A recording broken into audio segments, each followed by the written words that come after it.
Patrick, you want to speak?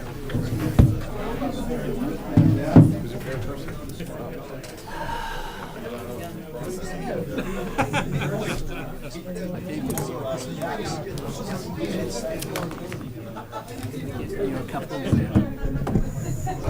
Thank you. Kids getting ready for Santa Claus? Huh?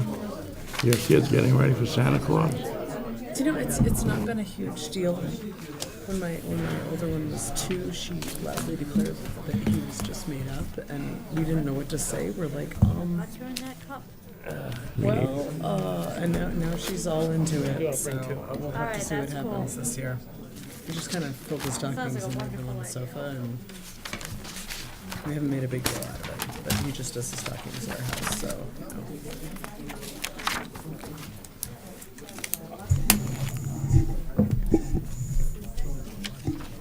Seeing it's 7 o'clock, I call this November 19th Board of Selectmen meeting to order. Please join me in a pledge of allegiance.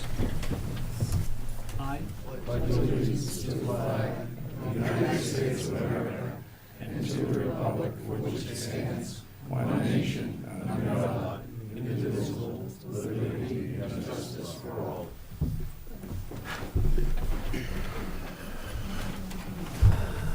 This chair always seems away.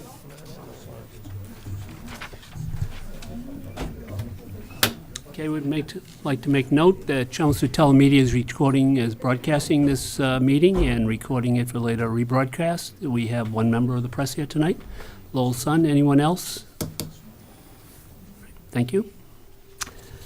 First, we have public service announcements. The Chelmsford Open Space, is anyone here from them tonight? Can I read it? Yes, if you would, Ken. So we're having the day before Thanksgiving walk hosted by the Chelmsford Open Space Stewardship. It's going to be on November 21st, 2018 from 2 to 4 p.m. It's at the Thanksgiving Ground Forest. They recommend you gather by the Janet Road entrance, dress warmly. It's supposed to be a cold day. Enjoy a walk through the woods, gather by the rocks for a fire, hot chocolate, and cookies, courtesy of Boy Scout Troop 74. At that point, Becky Warren's going to give a little history of the state forest there and of the Chelmsford Land Conservation Trust. The event is free and open to everybody, including dogs, but if you bring a dog, we ask that you put them on a leash. Just show up, no RSVP needed. Right. It's a great take-in. I've walked it. We almost lost George there one year. He was going to Carlisle somewhere, I think. But if you haven't been there, I wish you would partake in it. It's going to be extremely cold, but well worth it. The hot chocolate is great at the end. And if you stay with the group, you won't get lost. We also have a holiday prelude and tree lighting event. Anyone here from that group tonight? Vivian, you here? Speak about it. Good evening, everyone. Vivian Merrill, Holiday Prelude Committee. Just a basic announcement that this annual event will be held on the first Sunday of December, like it always is, December 2nd, 4 to 6 p.m. Activities all over the town common and around Central Square. They'll have music and the usual hay rides and things like that, and spaces where you can get cookies and cocoa and things of that nature. Santa will arrive at 4. You'll get a free photo of your child with Santa that can be downloaded off the Chelmsford Dog Association website. They have, like I say, a band at the old hotel porch. They'll have a band over by Santa's house. We still have need of a couple of elves, so if anybody wishes to help us out and be an elf this year, that would be greatly appreciated. We have a Mrs. Claus and one elf right now, so feel free to contact me if you're interested in bouncing around doing that. And they have different activities at the Central Congregational Church and the Journey Church and First Parish Church, and everyone's welcome. The event itself is free, but we're always accepting donations. That goes a long way in trying to do other activities and for the next year and stuff. And anybody have any questions or? Is Sure. there any alternate plans if it rains or snows? It happens, just rain goes or on? shine. Absolutely. We've been through it all. We've been through sub-zero temperatures. We've done the rain thing. Snow is a mixed blessing because it's supposed to snow, but you can't really whine about that. But yeah, it goes on no matter what. Great. Thank you. You said you had a Mrs. Claus and elves, or some elves. Do you have a Santa? Yes, we do. Oh, okay. Of course. You didn't mention Santa. I'm like, wait a minute. No, I just thought he was a given. He's very Last busy, I but heard, he's he coming was to gonna be Chelmsford. there. If not, I got a lot of splaining to do. So. Thank you, Vivian. Thanks, Vivian. All right, next we have open session, as we do every meeting, and I encourage anyone who'd like to speak on any topic, if you're here for classification, maybe you want to just save that till we get to that portion of the meeting. But any other topic anyone would like to speak about, please come to the mic and just identify yourself. Yes, I did. No one? Several times. Committee vacancies, Ken, would you like to go through the list? Sure. So we have 2 open seats for the Agricultural Commission. We're looking for 1 associate member position for the Board of Appeals, 1 open seat for CC Advisory Committee, 4 for the Civic Committee, 1 for the Community Action Program Committee. 3 associate member positions are open for the Council on Aging. Up to 21 seats open for the Cultural Council, 4 for the Energy Conservation Committee, 2 for the Holiday Decorating Committee, 2 for the Middlesex Canal Commission. All applicants, as usual, are welcome to the Parade Committee. 2 for the Personnel Board, 5 for the Public Celebrations Committee, 2 seats available for Recycling Committee, 3 for Sign Advisory Committee, 2 for the Skate Park Committee. If you're interested in serving on any of the town boards or committees, please apply at the town website or contact the town manager's office at 978-250-5201. Thanks. All right, next we have licenses. There are 2 tonight. Roadside vendor Benton Burgess, 73 Chelmsford Street, 110 Ball Fields, parking lot for Christmas trees. 11:24 to 12:20. Is there anyone from the group here tonight? Hello, Benton Burgess, 52nd Lane, Chelmsford. I want to thank you all for our previous permits for the Christmas trees, the Board of Selectmen and the Town Manager's Office.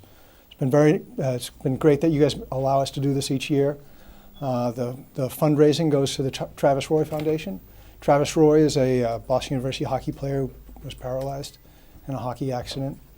And there's a big event for those guys. Travis and his dad come down. We actually get Travis's dad to help unload trees. Usually pick up pizza. You guys are welcome to come down and help unload trees as well. You might get a free slice.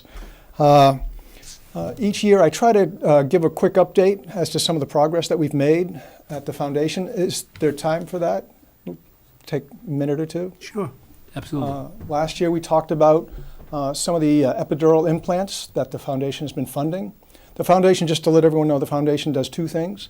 If you have a spinal cord injury, the foundation will come in and help provide money for ramps, hand controls for cars, things to help people adapt back to life after they've become paralyzed. The other thing that the foundation does is it funds research. Some of the research is very exciting. Last year we spoke about epidural implants that are placed at the base of the spine. It's like a pacemaker.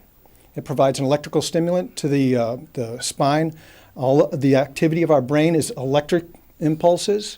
They discovered that these electric impulses, when boosted, can restore lost function, bowel and bladder, standing, things of that nature. This year, the big thing that they found was that after having these implants in for an extended period of time, people have regained voluntary movement. They can turn off the implant, and they have restored function that was gone from before, if that makes sense. So really neat stuff, and folks here in Chelmsford are helping to fund that by buying a Christmas tree. And we appreciate that you guys are letting us do this, and it's going to go towards a good cause. So that's about all I have to say today. Any questions? I think we do this every year. You have a motion? I'll make a motion to approve the roadside vendor license for the sale of Christmas trees at 73 Chelmsford Street, which is the 110 ball fields, from November 24th to December 20th, 2018. Do we have a second? Second. Any discussion? All those in favor? Aye. Aye. 5-0. Thank you you. very much. Thank you. Good luck. Happy Good luck. Thanksgiving. Happy Thanksgiving. Second, we have a roadside vendor, Central Congregational Church, 1 Worthing Street, 1124 to 1223, I believe also Christmas trees. Dick Pappenfuss, 7 Gallup Drive. I'm here representing Central Congregational Church, asking for your approval of our roadside vendor's license. If you approve it, it'll be our 34th year of providing funding for a lot of the church programs and mission trips. Again, we do this every year. Do we have a motion? I'll make a motion to approve the roadside vendor license for the Center Congregational Church for the sale of Christmas trees and wreaths at 1 Worthing Street from November 24th to December 23rd, 2018. Second. Any discussion? All those in favor? Aye. 5-0. Thank you very Have a much. great, We great appreciate it. season. Good luck. Next, we have the tax classification hearing. First, we'll have Frank and Sam Chase going to make a presentation. And following that, we'll have some public input and some comments by the board as well.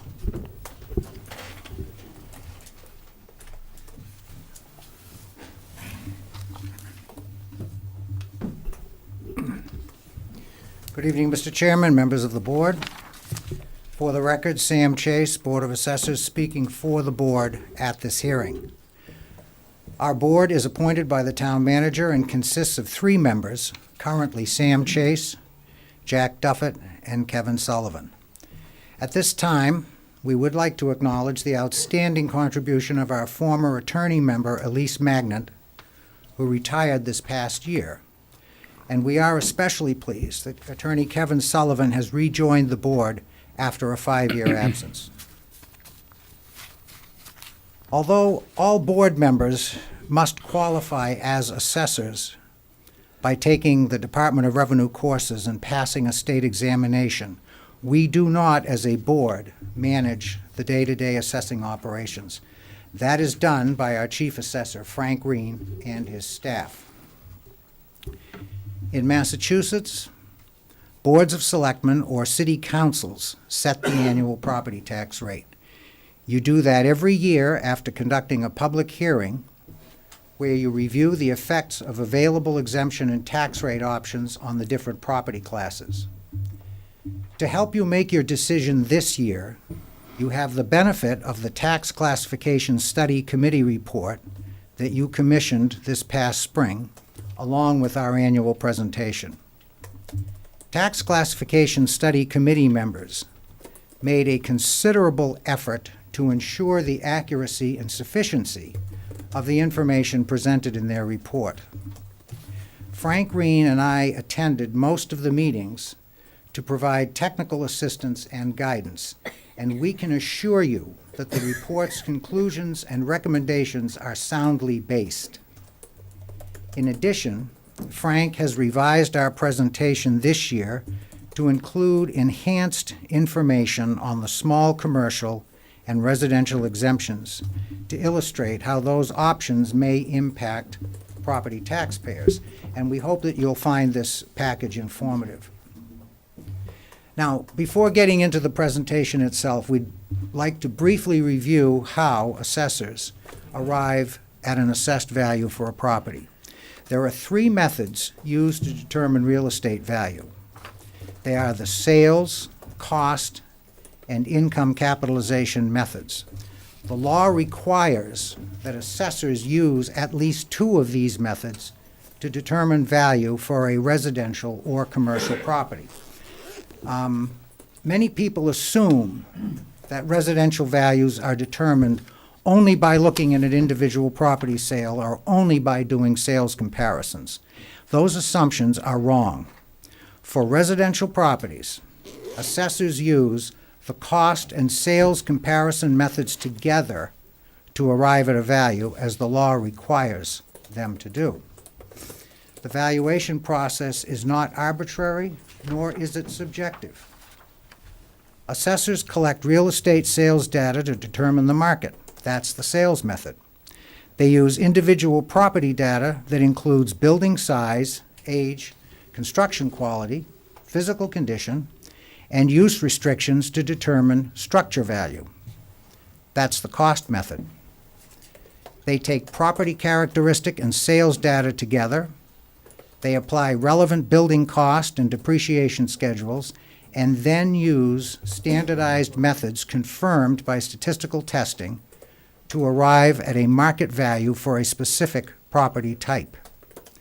Then the Department of Revenue reviews the assessor's work and must certify that all real estate values meet the legal standard of being at full and fair cash value before the tax rate can be finalized. That's how it's done. On behalf of our board, I would like to express our gratitude to Frank and his capable staff for the outstanding work that they do to ensure that residents are treated fairly and courteously. Residents who have questions concerning property valuations should feel comfortable in contacting the assessor's office at 978-250-5220. Frank and his staff are always available to assist you. And now I would like to turn the balance of the presentation over to our Chief Assessor, Frank Green. Thank you very much.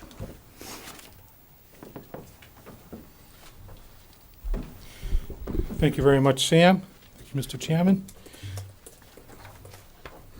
Public hearing is held each year as required by law, the purpose of which is to provide an open forum for public discussion with regard to local property tax policy. After public discussion and review, the Board of Selectmen decides whether to tax all classes of property at the same or at different rates. Areas of review this year, as well as others, are residential and the commercial and industrial market, exemptions and compliance rate with respect to I&E, split rates and minimum residential factor as it relates to that, historical review of tax rates, levy and levy shares, and the effects of the various tax rates on each of the property classes. I'll review all three now, the different reviews that we'll have. The small commercial exemption must be valued. It's an exemption that's available each and every year that we review. And it must be, all properties must be valued at less than $1 million in order to be eligible. The applicant qualifies only if the eligible business is qualified. A business is eligible only if it has no more than 10 full-time employees at all locations. And this exemption shifts the tax burden to the remainder of the commercial and industrial properties. That is to say, the commercial properties that don't qualify get a slightly elevated tax amount, and all the industrial properties realize an increase as well. The residential exemption is limited to just the residential parcels here in town. It may be granted to taxpayers with a principal residence in Chelmsford. It reduces the taxable valuation of the property by up to 35% of the average assessed value of all residential class properties in the municipality. That's not limited to just single-family homes, but the average assessed value of all residential parcels. The shift burden to apartment, seasonal, and higher valued homes. Open space discount. This adoption exempts up to 25% of the value of the land that is classified as open space. Open space is land that is not otherwise classified and is maintained in a natural state. By not otherwise classified, they mean either a deed restriction or specifically the chapter lands. The reduction in taxes is shifted to the remaining residential class. This particular exemption is limited just to the residential, commercial, industrial, personal property are unaffected. Each year, we send out the income and expense report around March. We send out about 600 or so. Historically, we've gone about a 52% compliance rate, and that's the same this year. We got a 51% compliance rate. It hasn't wavered more than 2 or 3% from that each of the last number of years. The minimum residential factor is established by the Department of Revenue. Basically, it establishes how much the Board of Selectmen may split the tax rate. Some communities can go up to 175, that's the maximum amount. Chelmsford, historically, the maximum has been up to 50%. A 50% shift in the CIP is permitted. This next slide, I've incorporated a number of years ago. It shows the different shares going back to 2006 and the tax amount. And the ranking is issued high to low in terms of the average assessed single-family bill. You can see that for fiscal 18 was roughly $7,175. And with the proposed single tax rate this year for fiscal 19, it would go to $74.40 or a $265 increase. And again, that's for the average assessed value. The average assessed value right now is $428,300, up from $399,500. Next slide is also one we've had in a while. We're going back to 2000 all the way to 2018. What we captured here with the values at the below are the percentage of the average tax bill going up over the last 10 years. So it took it from 2009 to 2018. That's I couldn't include 19 for all these other communities because many of them don't have a tax rate set. On the top row, it shows the various splits for some of the communities that have that. Those splits are current through fiscal 17, which again is the most current information I could find at the DOR website.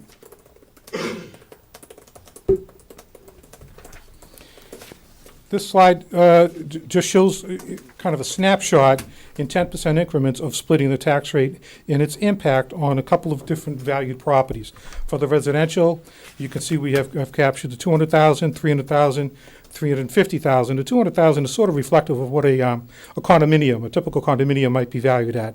300,000 might be a slightly more larger condominium or a relative more modest home.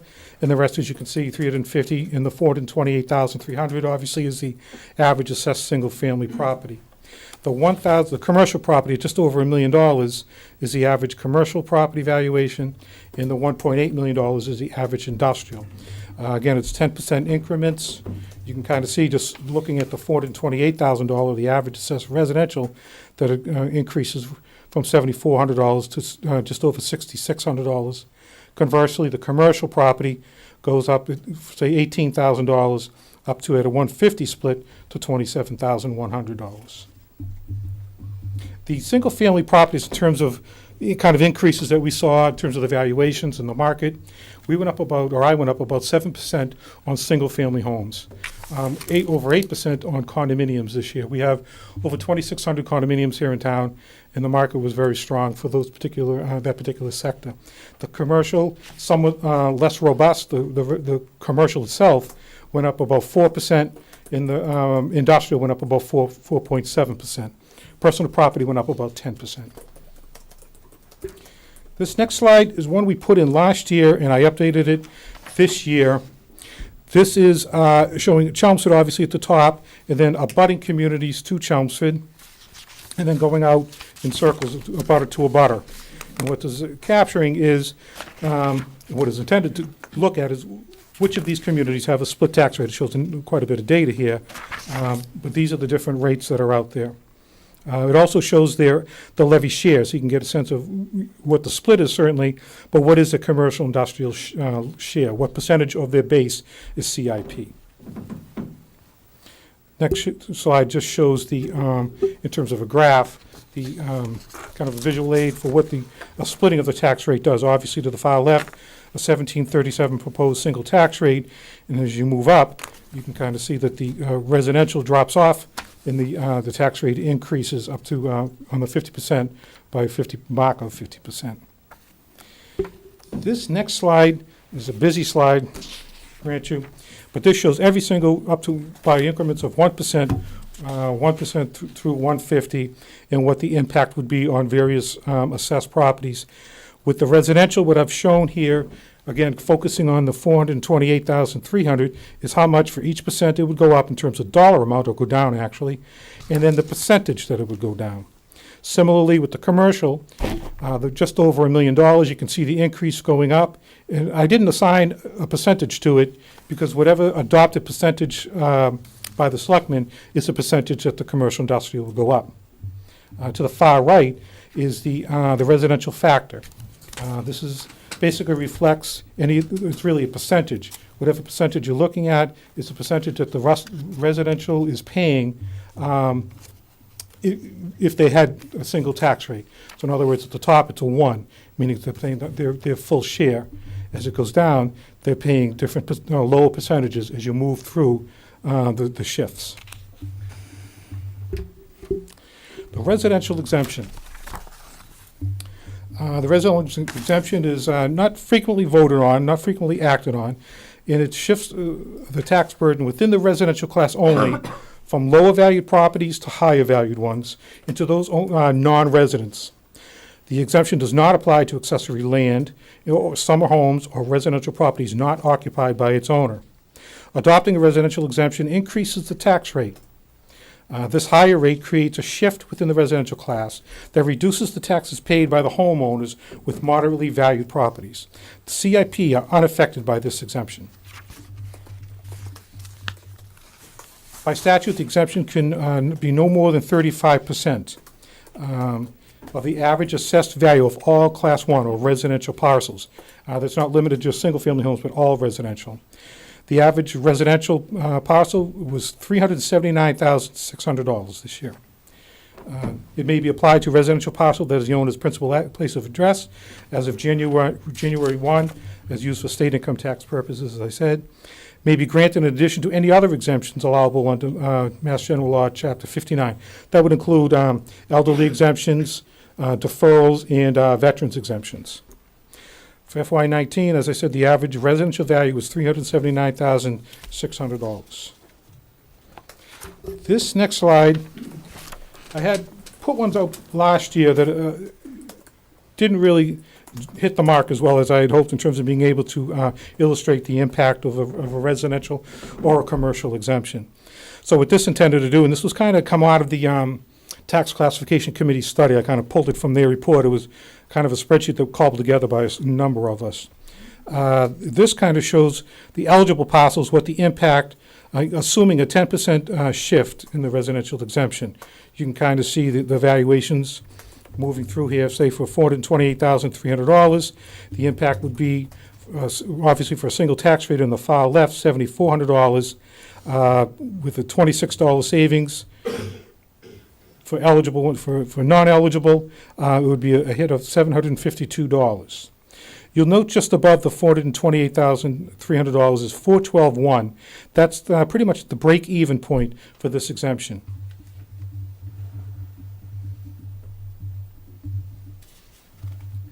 Down below, you can kind of see the bottom row, how it's calculated. For example, the normal calculation of a tax rate with a single rate, $428,300 times the proposed tax rate, leaves a $7,400 tax obligation. With the exemption for an eligible parcel, the $428,300 minus the exemption amount of $37,900 times the new tax rate for $74,66. Over here, you can kind of see the non-eligible parcels where that deduction is not taken out. So once again, it's the $428,300 times the $19,13, and that's why their rate is that much higher. Their tax amount is that much higher.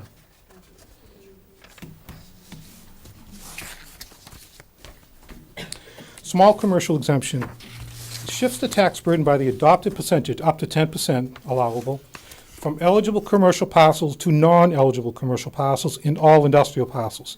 Residential and personal property parcels and accounts are not affected by this particular exemption. To be eligible, it's fairly straightforward. Must be valued at no more than $1 million and have fewer than 10 full-time employees.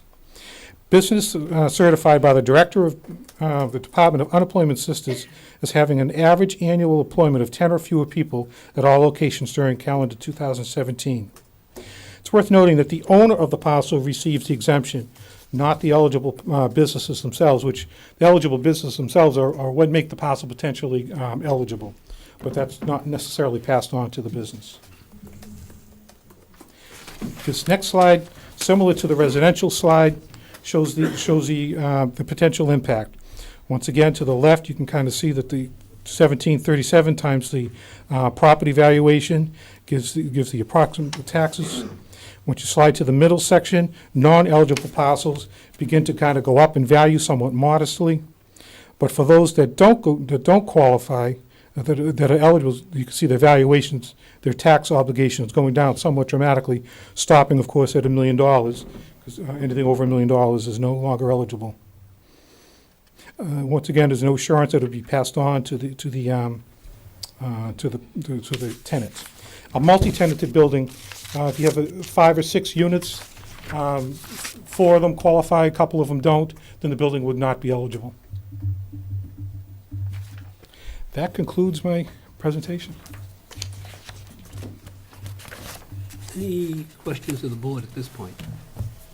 I have a couple. Sam, I don't know if I missed it, but when you were talking about the 2 methods they use to value properties, you went through the residential. What are the 2 they use for the commercial? They use sales and income? They use all 3 for the commercial.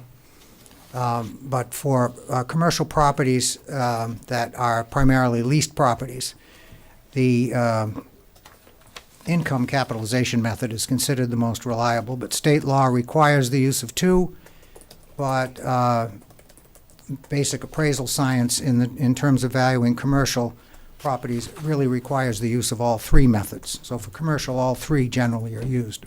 And again, you sent out 608, That's correct. and you got back 309? Yes. Is that consistently? That's consistently hovering around that 51, 52% for the last number of years. Just by way, for a little historical reference, 13 or 14 years ago, the response rate typically was about 21 or 22%, which was roughly the response rate statewide for the return of these I&Es. Because of the efforts of the Board of Selectmen back around the 2005-2006 era, plus the business folks in Chelmsford, we were able to get that standard compliance rate of around 25% up to about 50% within a couple of years, and it's been there ever since. So the rate of return from Chelmsford businesses is significantly higher than the statewide average. Okay. And just to make it clear, that information reports income the businesses receive off the property so that you can back into a value on the business. That's correct. It reports to us the income that they receive from the rents, as well as the expenses they incur on the real estate. All of this relates to tying it just to the real estate, not the business they're in terms of that kind of revenue. The other thing that's important to note is the support of the Board of Selectmen back in that time that enabled us to get the 50% rate of return in terms of compliance.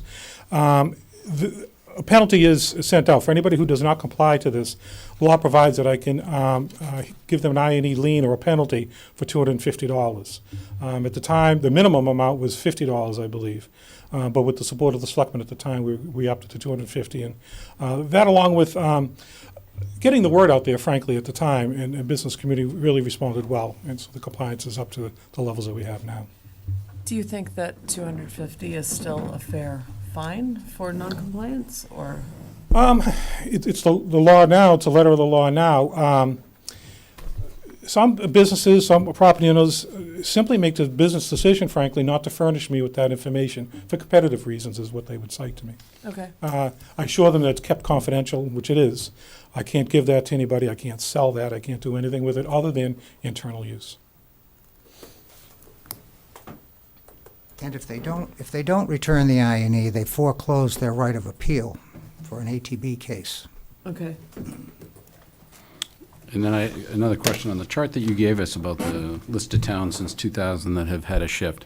Have none of those towns implemented or changed their tax rates in the, because I don't see anywhere since 2000 that there's been any movement on that schedule. On which one? I'm sorry, Ken? You had a schedule that said, you had the shift, Chelmsford 1, Tewksbury 1.52, Yes. Drake at 1, over since 2018 year period. Yes, None of the towns have moved their tax rates? they have. They've moved they've had shifts, some, particularly Tewksbury, I think I noticed in Littleton, have had modest shifts in terms of their splits. Tewksbury, is my understanding, adopts a kind of a policy that they want to keep a certain levy share consistent, whether it's 80/20, whatever it is, and they shift continually to meet that. So sometimes you'll see no shift, sometimes you'll see just a So percentage. they're just keeping the 80/20 target and using this. Exactly. Is there a way to find out which one of these, when different towns shifted the rates? Yeah, sure. Okay. I can go back to that, say, that same 2009 timeframe. Question on the small business exemption. A lot of people seem to get very confused with the concept of it. If I owned a strip center and I had 5 tenants, it would qualify based on the strip center being valued at less than $1 million? That's correct. It's not the individual parties that are in it, it's the strip center itself. That's correct. And that each of the businesses that are in there would have to have less than 10 employees. That's correct. It's not if there are 5, it's 10 times 5 or 50 employees for the whole thing. It's Per each business. individual entity. That's right. And if they were granted a small business exemption, the amount that they're credited then goes back in and gets paid by the balance of the commercial group, correct? Right. That shortage comes back that Right. way. By the non-eligible commercial properties and all of the industrial properties. And so if the aim is to mitigate any kind of tax increase for small businesses, you ultimately are relying on the goodwill of the owner of the strip center in that case, correct? I would say that's true. Okay. What if they're individual condos? Like if you see, Since they're individual ownership, they would stand alone.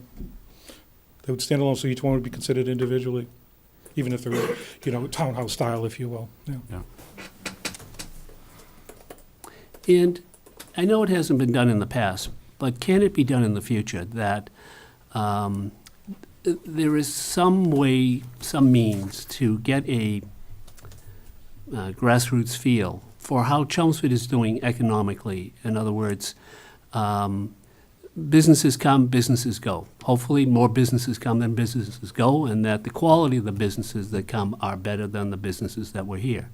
Is there any way that that can be tracked on an annual basis, or semi-annual basis, so the board could get some feel for how things are going? Is there any way to do that? Certainly, we monitor businesses as they move it in. We're aware of businesses as they no longer, do business here in town.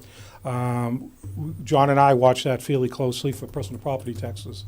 So we become aware of that. And that's, once again, that's a different database than the commercial industrial database that I have. So we'd be monitoring the personal property, really. Many of those properties are just moving in and out in the normal course of business. Smaller businesses that just sort of in flux. Those are the ones that are more mobile.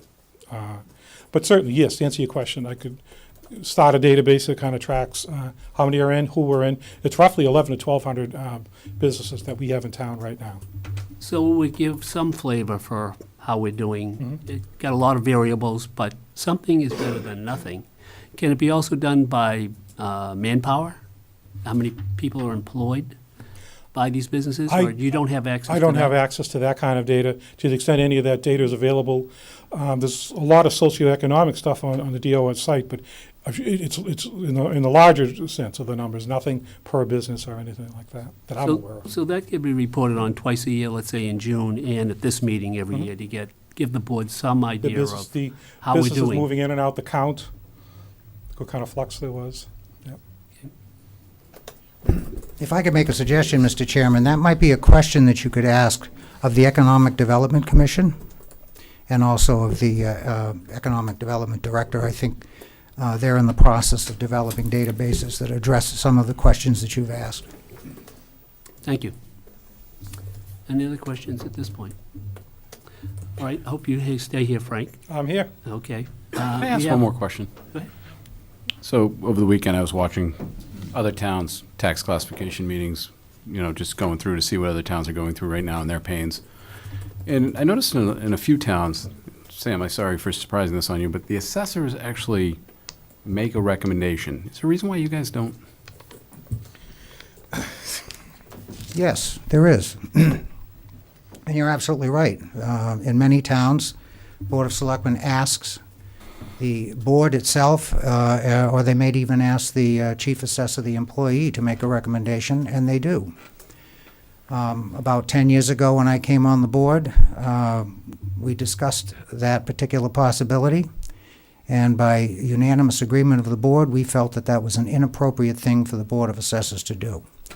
We felt that if the board presented an advocacy position for one class of property taxpayers against another, whether it be maintaining a single rate or whether it be establishing split rates, that could call into question the motivation and the integrity of the board when it sets the real estate values. And we did not want our process compromised, and we didn't want even the appearance that the assessors were engaged in anything other than determining full and fair cash value pursuant to the charge given to us by Massachusetts law. So we feel that for assessors to advocate one way or the other is inappropriate and could call our process into question. Thank you, gentlemen.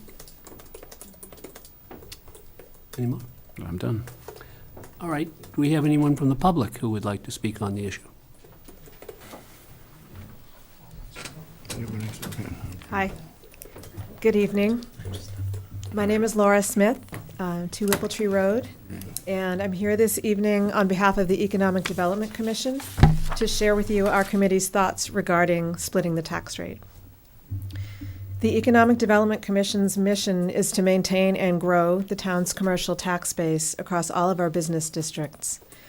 The Board of Selectmen supported this mission through recommendations to the town for significant investment in branding and marketing of the Crossroads at 129 Business District, and to hire a dedicated business development director.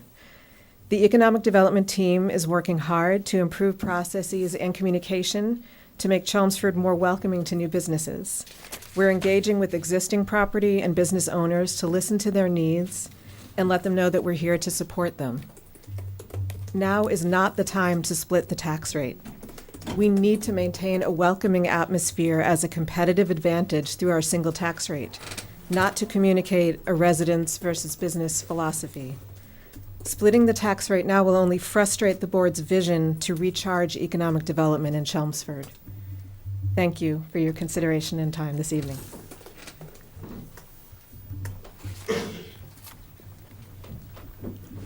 Good evening, Chairman Diggs, members of the Board of Selectmen. My name is Donald Van Dyne. I am the chair of the Economic Development Commission.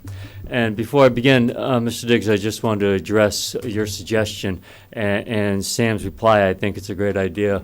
Currently, the EDC has been working with a consultant to put together a template in regards to the 129 area, which will provide us with a lot of those fields that you're looking for. So I think it is foreseeable that we can expand our efforts into the other business districts in town and give you an overview of what's happening in town twice a year. So I just want to follow up on what Laura just shared with you and talk about really, truly the split and what a split tax rate means. And let's just break down the definition and look at what split means. A split is breaking apart and is dividing. In this case, it's similar to the Board of Selectmen acting as a parent and showing favoritism or showing one child more goodwill than another child. Both residents and business contribute to making Chelmsford a great town to live. In numerous cases, a resident is also a business owner and works for a business operating, or the other, they work for a business operating in Chelmsford. We are one family, one Chelmsford. The current realities in Chelmsford, as Frank reported, the CIP levy share across Chelmsford is decreasing, even in this robust economy. The reality is we're on the backside of an economic boom. There's a chance businesses are going to suffer as consumers lose confidence and the cost of doing business increases. Naturally, in a downturn, this could mean business is shuttering and employees are laid off. Why would we split the tax and make it more challenging for a business to operate in our town in this environment now? Through the eyes of the EDC, to recognize the economic development team, being the Board of Selectmen, Town Manager's Office, EDC, the Community Development Director, and the Business Development Director, we all agree that our stated goal in Chelmsford is to increase the CIP levy share and CIP value. It's noted splitting the tax rate could deflate commercial property values and further depress the levy share. As a consequence, all Chelmsford tax holders will suffer. The CIP is underperforming because Chelmsford has not yet staked its position in the regional marketplace. We need to maintain the competitive advantage of our single tax rate. The EDC considers economic development more than just the crossroads at 129. There are other major business districts in Chelmsford: Center Village to Summer Street to Chelmsford Street, Littleton Road, Drum Hill, Technology Drive, and Vinyl Square and the Mills. Each district is unique and is supported by many small business owners. If the board votes to split the tax, what is the message you are imparting on that fledgling restaurant owner in the Mills, or another on Summer Street, or any other small business owner or property owner in Chelmsford? We want your business, but... In closing, the EDC thanks the board for their attention and commitment to making Chelmsford stronger. We look forward to your deliberation, and we request that the board considers the following questions in advance of rendering your decision. 1. How does splitting the tax rate reflect your economic development commitment as noted in your goals and objectives? 2. In your opinion, why is Chelmsford CIP underperforming? 3. Please share your data and facts why the board is considering altering our town's direction and splitting the tax rate now. 4. What consequences will a split tax rate have on Chelmsford's economic viability? Again, actions do speak louder than words. Stay the course, keep the single tax rate, and do not play favorites by splitting the tax rate now. We are one family, one Chelmsford. Thank you. Can I ask you a question, Donald? Yes, sir. I assume that you agree with what Laura had to say. She said she was speaking for the board. Correct. She said that now is not the time to split the tax rate. Mm-hmm. When is the time to split the tax rate? That's a very good question, because as Frank noted, the tax levy share is actually going down. And I think, Glenn, you and I offline have had this conversation and talking about where should that tax levy be. And it should certainly be over 20%. If we were closer to 23%, maybe we should be having a constructive conversation about splitting the tax rate. We're nowhere near. In fact, we're going in the other direction. Commercial property values are coming down, levy shares are coming down. We need to do something. Can I ask you a question, Donald, Sure. please? You sit on that Route 40 committee? Yes. Yeah. Well, when you just mentioned about 7 other places for economic development, you failed to mention Route 40. Why? Is that all? When we were working on it for 2 or 3 years, we looked at a potential $3 to $4 million. Have you guys just thrown that out the window? Or? No, absolutely not. Absolutely not, George. That's a very good question and a very good observation. No, and actually, as far as the EDC goes, we have not actually formally discussed it. I can tell you personally that I do look at that area, and there's both the north side and the south side. And I will publicly state tomorrow evening that I believe the south side, which obviously you're very familiar with, I believe that is appropriate and for some type of a multifamily development, and basically catering towards our seniors. Because this is really possibly what this tax classification question is all about. We have an aging population in Chelmsford, all right? And how do we, and there's a bottleneck in our real estate, how do we get people moving on so we can move new people in? If we have no place for seniors to go in Chelmsford, they're not going to move, and they're going to stay here as long as they possibly can. If we can create, using Route 40, a viable option for seniors, that would be in the best interest of Chelmsford. I think you're dictating then to the developer what to do with their land. Whoever, Sorry? you're dictating to the developer what to do with their land. I mean, what if they paid more than, how much money are you gonna make with senior housing? I guess I don't understand your question. Well, if you're basically saying that it has one use for senior housing, right? Is that what you're saying? Actually, George, tonight we're talking about tax classification. Well, Hold on a second. Tomorrow night, we'll be talking about Route 40, and you're certainly welcome to join at the Route No, 40 we're having Study a tax Committee. classification meeting here tonight, Don. Right, right. Took it up and said we didn't care. I'm just asking you, you're on that committee, you're the one that tried to get on that committee. Right. So, but You that, know. for their discussion this evening, tax classification, unless you have monetized and what that means, redeveloping that area, and you have some hard numbers, I do not know that either the study committee and or the planning board or the town is ready to commit.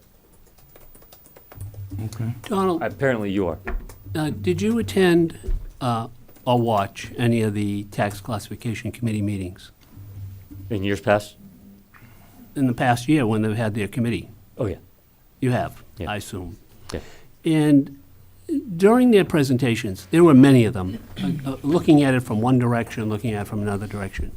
And continually, they came up with trying to figure out whether or not tax classification, incurring additional taxes for business, was a detriment to businesses relocating to a location. And continually, they came up with basically the answer, they couldn't tell. Right. All right? So I don't understand how you seem to be very much committed to the fact that increasing business taxes will definitely deter business in the town. I would, actually, going back to the committee, I would go back to the presentation made by John Powers. And when that question was asked of him, my takeaway was, yes, it's not in the best interest to think about raising taxes for commercial property owners if you're trying to attract them. What Chelmsford does not have, and what Chelmsford needs, is we have no energy right now behind a reason for people to move to Chelmsford. We are trying to create that, as you know. You know, this town has a lot to offer to Absolutely. people. It's not that we don't have anything. We have many Oh, amenities and that's what, other exactly towns right. do not have. So And don't that's- say we don't have anything. And that's what we're working on now, and that's why, Glenn, you made the commitment for a business development director. And through her efforts, we're putting all the marketing material now that's going to put Chelmsford on the map. And I think you know that, between the site readiness grant, through the permitting guide, through all her efforts in reaching out to the association, she's doing a fantastic job. And I think you know that. And I think you see, in the end, if you give us a little more time, we will make a difference. Do you know 3 reasons why a tax rate can be split? Legitimate reasons why? One, because the board can. That's one reason? That's one of the reasons? That's pretty much, unless you have something other, you don't want my opinion other than the board can. Well, there are. The report has Yeah. 2 other reasons, legitimate reasons why, and splitting it for whatever reason is a legitimate reason based on what's been Economic done in the development and past. budget. No, those aren't the 2, but Okay. I would suggest you look it up. Well, actually, well, there's- why there's don't you share with us, Don, and educate all of us, Glenn, Glenn? instead of trying to make me look really, Glenn, just to be clear, Glenn, you say there's 3, there's actually 4 listed in the report. Okay. All right, use the 4. What, I think we should educate them. So the number 1 is to reduce the burden of the residential taxpayers as an arbitrary shift, Which which is is do political whatever we reasons. And they clearly state that in the report, that's a political reason. 2 is to address a disproportionate use of municipal services by the commercial and industrial property class. They said they couldn't find that. To correct an inequity of property values brought under a flawed or inconsistently applied method of valuation, which we're being told the valuation is correct. And 4th is to ensure that the proportional share of contributions to the tax levy remain consistent over time, which is what Tewksbury's doing. so, back to you, Glenn, now, which one of those 4 most resonates with you? The last one.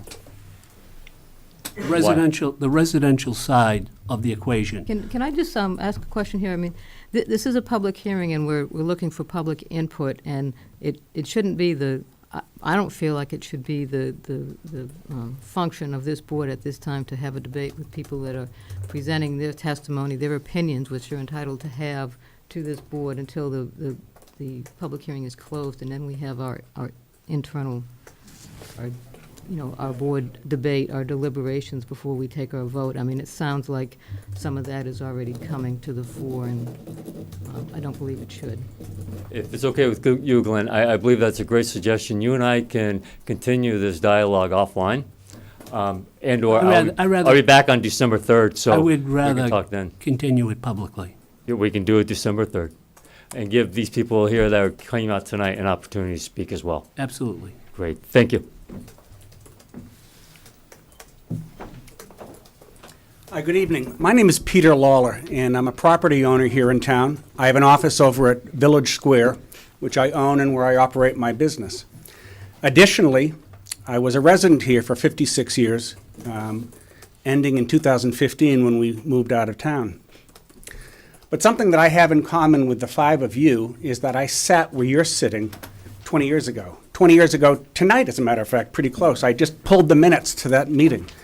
It was that classification hearing. And at that time, we received a report prepared by the classification committee. One of them, actually Glenn Thorin, is here tonight. He sat on that committee back then. And we made the decision, in fact, fortunately, the minutes bear me out, that I said that night that classification was not a healthy thing for the town, that we needed to head in a direction of a single unified rate. That's a sentiment that I held then because I thought it was fair and good for the town of Chelmsford. And it's the sentiment that I held then because it was the recommendation of the classification committee. It's a sentiment that I hold today for the same reason. I've seen some weakening of the commercial base here in Chelmsford. I want it strengthened. I want to make companies not want to leave here. I want to make companies want to come here and grow so that their valuations will alleviate the residential rate, so that the valuations of the commercial side will rise and they will take on the greater percentage. I am asking that you please carefully think about maintaining the uniform rate as something that you'll do not only for the residents of town, but for the good of the whole town. Thank you very much. Thank you. Can I ask you a quick question? Absolutely. Your office building's where? Village Square, right on Fletcher Street. And it's a condo? It's a condo, yes. And so would you be affected by the small? I probably would be. I have fewer than 10 employees, and my assessment is under $1 million, unfortunately. Okay. I can help. Okay. Thank you.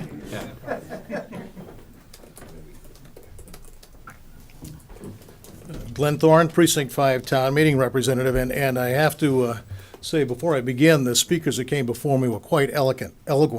They were elegant too, but eloquent in their presentations to the Board of Selectmen. And I would like to not only speak to you, but I would also like to speak to the residents of the town, because when you get into tax classification, I did chair the committee 20 years ago when Peter was here. It's a very mathematically complicated situation. It's not just let's split the rate and go happily along into the future. I may even have a solution for you at the end of my comments here that you might want to consider. One of the things that increases the amount of taxes that residents pay is decreasing the amount of taxes that businesses pay. So we're not talking about lowering businesses' rates, but has the town ever considered to bring new large businesses into town by giving them tax incentives? In other words, reducing the amount of taxes they pay for a number of years in order that they can establish themselves in Chelmsford. And I do remember some times when that happened in the past. So if it's important to the board in a non-political sense to maintain the least amount of money being paid by residents, I would suggest the board take a policy that no business coming into the town in the future will ever get a tax incentive to come into Chelmsford. However, that's not a good idea, because if we want to get large growing businesses in the town, you might want to offer them some incentive to come in the town, which does indeed decrease the amount of money that the businesses pay, and the residents do end up picking up some of that portion. So while it may seem like the right thing to do if your policy is consistent of no tax incentives, it may be the wrong thing to do to bring in businesses. And also, there's the idea of perception, and when you lower the rates or split the rates so that residents get a little bit of savings in the next year, what happens a year after that? Now, true, they're coming from a slightly lower tax burden, but if the next year goes up 5%, 6%, 7%, the year after that goes up 5%, to the resident, it still looks like they're getting hit with a 5% increase over the taxes that they paid last year, even though the taxes they paid in the first year had been diminished. So while people say, well, mathematically you're better off because you're starting from a lower place, it still looks the same to residents. And towns that have done the split, and residents say, but my taxes keep going up. And they keep going up by the same amount the year after and the year after. So it's a perception that they are going to go up, and they will. That's what tax classification does. The other thing that was a little bit troubling is there are a lot of exemption policies here. So before one would really consider splitting the tax rate, you'd have to look at having in place, what are you going to do for small business exemptions? Something? Nothing? What are you going to do for the value of home exemptions? Something? Nothing? And in the residential properties, when you exempt or give a break to smaller valued homes, where does that money come from? It doesn't come from businesses, it comes from higher valued residential homes. So with people with, $400,000, $500,000, $600,000 residential homes, there are some in Chelmsford, they may not get hardly any savings at all if they shift from the lower value home exemptions onto the higher value homes. Now, having those exemption policies in place would be the first step before considering, shifting the tax burden to the businesses. Now, the businesses, the residential homes in town are about 4.4 billion, or in that ballpark. And the business CIP, that's 81%. The business CIP is not 4.4 billion, but $440 million. So the businesses are like 10% or about 18% of what we're paying for taxes into the town. And that's one of the reasons why we didn't split the rate years ago, because literally 1/3 of the towns in Massachusetts have split the rate, and they have different mix of businesses and residents than we have. Burlington, for example, is a great example. They have a lot of businesses. They have a split rate. They get a lot of money from the businesses, because there are so many, and they can pick up the burden that saves the money to the taxpayers. But Chelmsford isn't like that. It's a big business. It's a small business tax generating establishment. So one of the things that was pointed out twice before me, and this is a fact because we had data back in 20 years ago and it's still true, is if you split the tax rate and put more taxes on the businesses, it's like a weight on the shoulder of the value of commercial property. So when residential property and other commercial property is going up, our towns will go up less and remain lower than the residential property increase. It's seen all across the state when you have a tax burden on the businesses, their values increase at a slower rate than non-split rate towns do. So you're really putting a weight on their values, and when you weight down the values of the businesses, guess what happens? The rate goes back onto the residential taxpayers because that's the only place you can get the money. So while you think you're giving the businesses a little bit more burden to carry, it really lowers their value and it goes back onto the residences. So one of the things that is not exactly financially troubling to me, but is more emotionally troubling, so we're getting into feelings right now, is if you look across the town, I've had children, I've had grandchildren and granddaughters in Little League and other things in town, the businesses contribute a lot. And when you start burdening them with more and more expenses to run the businesses, especially small businesses, I wouldn't blame them if they contributed less. And you can plead with them, it's your town, you're part of the town, let's all pitch in together. But that's not what we're doing when we split the rate. So I would feel bad if businesses decided to get that $1,000, $2,000, $5,000 back. They give less free services and less donations to the community because now we've separated the businesses from the residences. I think it's a positive thing to advertise for new businesses in Chelmsford that we have a flat tax rate. So instead of saying that if we split the rate, it's not going to make a business decision on whether somebody comes to town or not, saying we have a flat rate is an incentive. that commercial property and residential property is taxed the same. And I would use that as an advertising line if I were talking to outside businesses. So let me conclude with one thing that I think I've deduced. If we want to keep the levy share the same, how would you start doing that? If we want to keep the levy share the same, we have something on the books right now, today. No split rate, levy share is the same. If the Board of Selectmen were to considering setting time equals 0 to today, or tax rate situation to today, and say that, all right, we're not splitting the rate. We're looking at the levy share, and that's a levy share we want to keep into the future. So if the commercial people are successful in bringing new businesses into town, we're not going to raise the residential rate because we're getting more taxes from businesses. But if the businesses begin to be worth less, then we can shift the rate to keep the levy share the same. If the total commercial value goes down in the future for whatever reason, and our Business Development Commission is going to try and make sure that doesn't happen by bringing in new businesses, we start at time equals 0, day equals 0, everything is equal, no split rate, and let's move from here into keeping the levy share the same. And I think that might be a satisfactory answer without jumping into a large split tax rate only for political reasons. Thank you very much.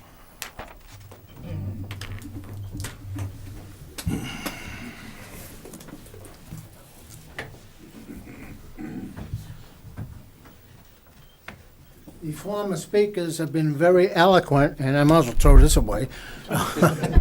My name is Joel Hardy. I'm at 6 Lynn Avenue in Chelmsford. I've been a resident of Chelmsford since 1937. That's 81 years ago, guys. And I lived in the Westland section. I lived in the center section. I raised my family in South Chelmsford, and now I'm in North Chelmsford. I have been a resident for all those years, and I've enjoyed the town, and I've taken many, many advantages of this town. But I've owned and operated a business since 1960s, and I operated in the city of Lowell. And I just want to share two things, and I want to take much of your time. As my business grew, I needed more space and more land. And I found a building on Industrial Avenue in Lowell, and I fell in love with it. And I talked to the realtor, and we had agreed on a price for that building. And then the last question I asked, what is the tax rate? The tax rate per month was more than the principal and interest that I was going to pay on that mortgage. Naturally, I abandoned that project. But all was not lost. I kept looking, and I ended up in 22 Progress Avenue in Chelmsford. I took an older building, looked good to me. I painted it, put grass in the front, and I established a business there. And as it grew, I added on. I've been a plus for the town of Chelmsford because my taxes rose as my business grew and my property grew. And so it was very important that the tax rate have a bearing. Now, I know there's been some discussion of exemption. Maybe if you have more than 10 employees, then you wouldn't get the exemption. If I have 9 employees and I want to add an employee, I got to pay his pay. I got to do his workman's comp, unemployment, Social Security, health. Now my taxes go up. I'm not going to hire that guy. And maybe that guy needs a job. So this impacts us, and I'm trying to tell you the human aspect of this. We talked about the business, and I appreciate the previous speakers. They were fantastic. But I'm trying to talk a little bit the human aspect. As I drive to the plant from North Chelmsford, sometimes I take a circuitous route, and I go by some beautiful, lovely homes, $800,000, $900,000. God bless these people. They worked hard. They probably deserve it. And then I go down Summer Street, and I see a cleaner. I see a couple of small restaurants. I see a nail salon. I see a paint shop. These are all small business people. They have a dream to have their own business, to create their own business. many of them have taken mortgages out to get their business started, borrowed from relatives. In my particular case, my grandfather left my brother and I and a cousin a home in Maine, right on the beach. I sold my share to put the money into Progress Avenue so I could get the margins.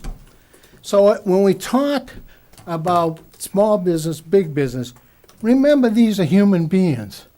The guy that does the hair, the guy that fixes the truck, the guy that tows you, even the doctors that drill your teeth.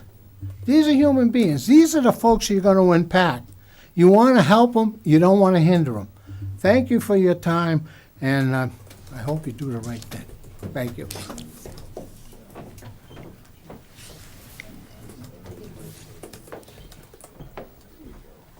Good evening. My name is Max Ward. I've been a resident of Chelmsford for about the last 44 years. I've had a small business in Chelmsford for about the last 6 years. And I was on the next tax classification committee after the one that Glenn was at and was on. And we came back and we made our recommendation to the board at the time, and the board said stuff it basically and decided not to do what we recommended. What we recommended sounds a lot like it's what Tewksbury is doing now. And what we did was we looked at the tax rate in town historically just the same way that the recent classification committee did. We looked at other communities. And we realized that one of the things that was happening, and I think it's continued to happen, is that the percentage of taxes paid by the commercial and industrial portion of town as a percentage of the whole continued to decrease. One of the reasons it did, and our assessors do a fantastic job, is the way they described it. Basically, you assess commercial property different than you do residential property. And you have to, and it makes sense. However, what ends up happening is that my condo up on North Road, you guys have it down to a T. You know exactly what that's worth because other condos are selling all the time in the area. So you got a really exact estimate of what my condo is worth, and that's what my tax rate is based on. And if you heard the description of how we evaluate commercial property, it is by far the best way to evaluate commercial property. However, what you end up with is an inequity because two things happen. One, the cycle of residential property is different from the cycle of commercial property. Residential property goes up at a different time than commercial property and so forth. So when we looked at the data, we said, gee, doesn't it make sense? And I forget what the number was at the time, but say it was 20% of our tax base is commercial and industrial property, then why don't we try to keep that proportion going forward? So what we recommended was a variable rate, similar to, I think, what Tewksbury is doing, that would change every year based on the total valuation of commercial and the total valuation of residential property. So just food for thought, but I think what you've gotten is a lot of good data and looks all valid to me. And it's a question of, well, do you guys want to keep seeing the cost, drive, 71-year-old people like me into hoping there's a elderly housing complex or whatever you're pushing here, or should we try to at least keep it equitable across the board? And I go way back when I was acquiring data centers for Staples. You know what? Tax rate never entered into my equation.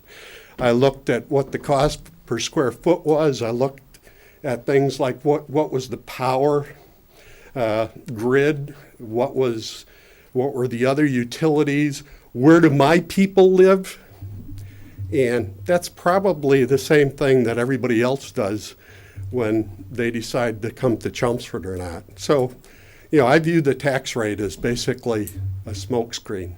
And I'm sure small business people, yes, they probably notice the difference between, one town and another. But I guarantee you, nobody that's buying, multi-million-dollar property, has it within the top 10 on the list. Thank you.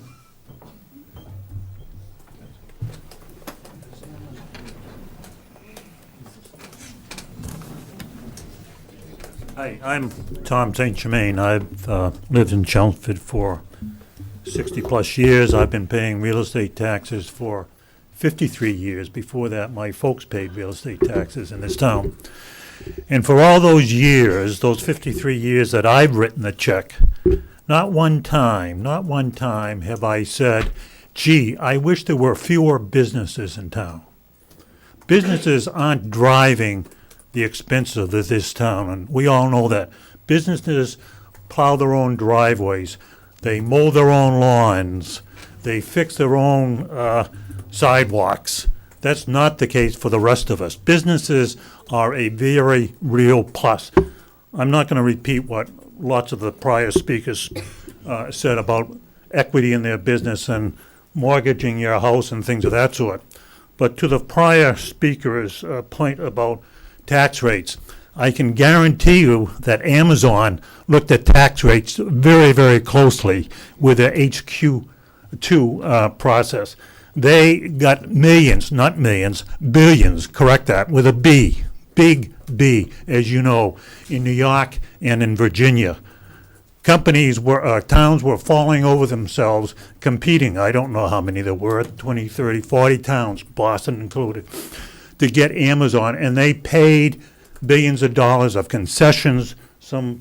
Glenn, I think, mentioned about that notion about possibly paying businesses to come to this town, so they'll take some of the weight off our shoulders. So I would suggest to you that business is our friend. They don't build brick sidewalks from the Chelmsford Center out to 129. They'll build their own parking lots. They build their own employee facilities. I'm a retired chief financial officer, and contrary to the prior speaker, I was with a company that had great success, and we had to expand our facilities on several occasions. And I can tell you that tax rates were a critical factor, not the only one, but all things being equal, and as attested to by Amazon, it's a real big deal about what you're going to pay in taxes. So I would caution you strongly to not use the cash cow concept of the rich capitalist. There seems to be currently lots of proposals to charge the rich guys, the top 1%, or the large college endowments, because they've got the money. They're the cow that we can milk. And I'd caution you not to go that route. I would suggest, in closing, that perhaps the energy that's at your table here, that there's two sides of the equation here. One is income, the other side is, guess what? Expenses. So we've got to stabilize, I'm not suggesting reduce, stabilize expenses, and I think that's perhaps a good area to concentrate your efforts on. Thank you.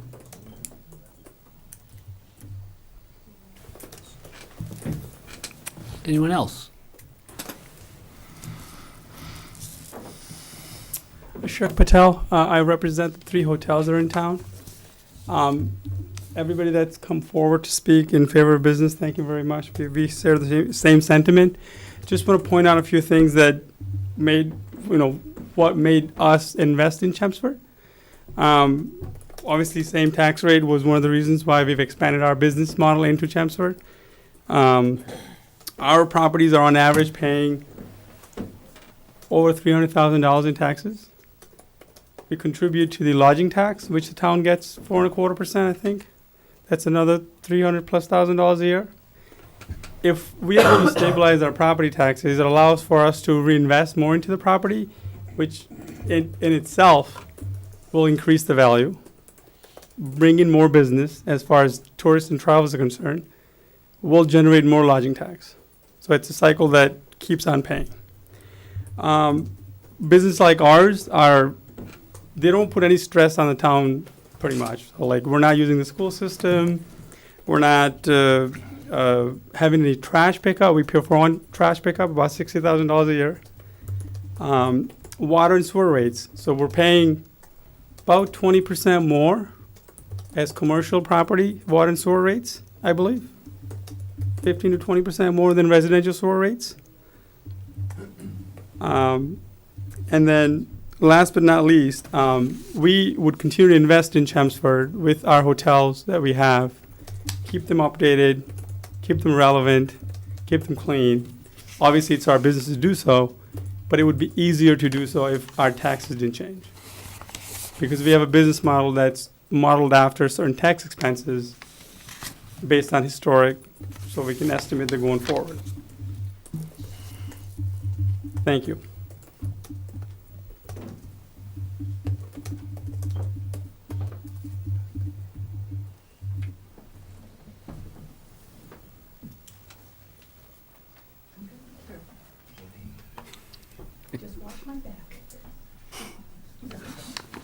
I had no intention of getting up here tonight, but I'm sorry.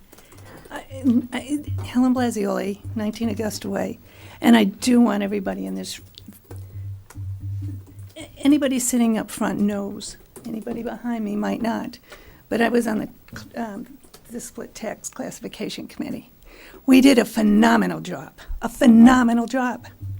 And I've heard businessmen here, but I have not found one resident, so I'm here as a resident. And I don't understand, as a resident of 20 years in this town, if 20 years ago when I moved in, they didn't do a split tax rate because they were going to hurt the businesses, why haven't the businesses done something in 20 years? I just don't understand that.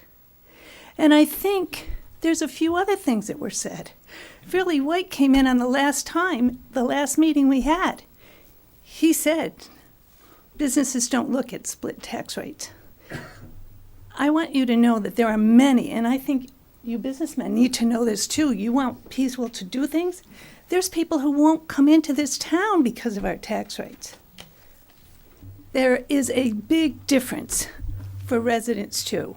And I'm just asking the committee to take the consideration of every resident and every business when you make your decision in the next couple of weeks. That's all I've got to say. Thank you. Anyone else? Can I ask one more question of the assessors? Oh.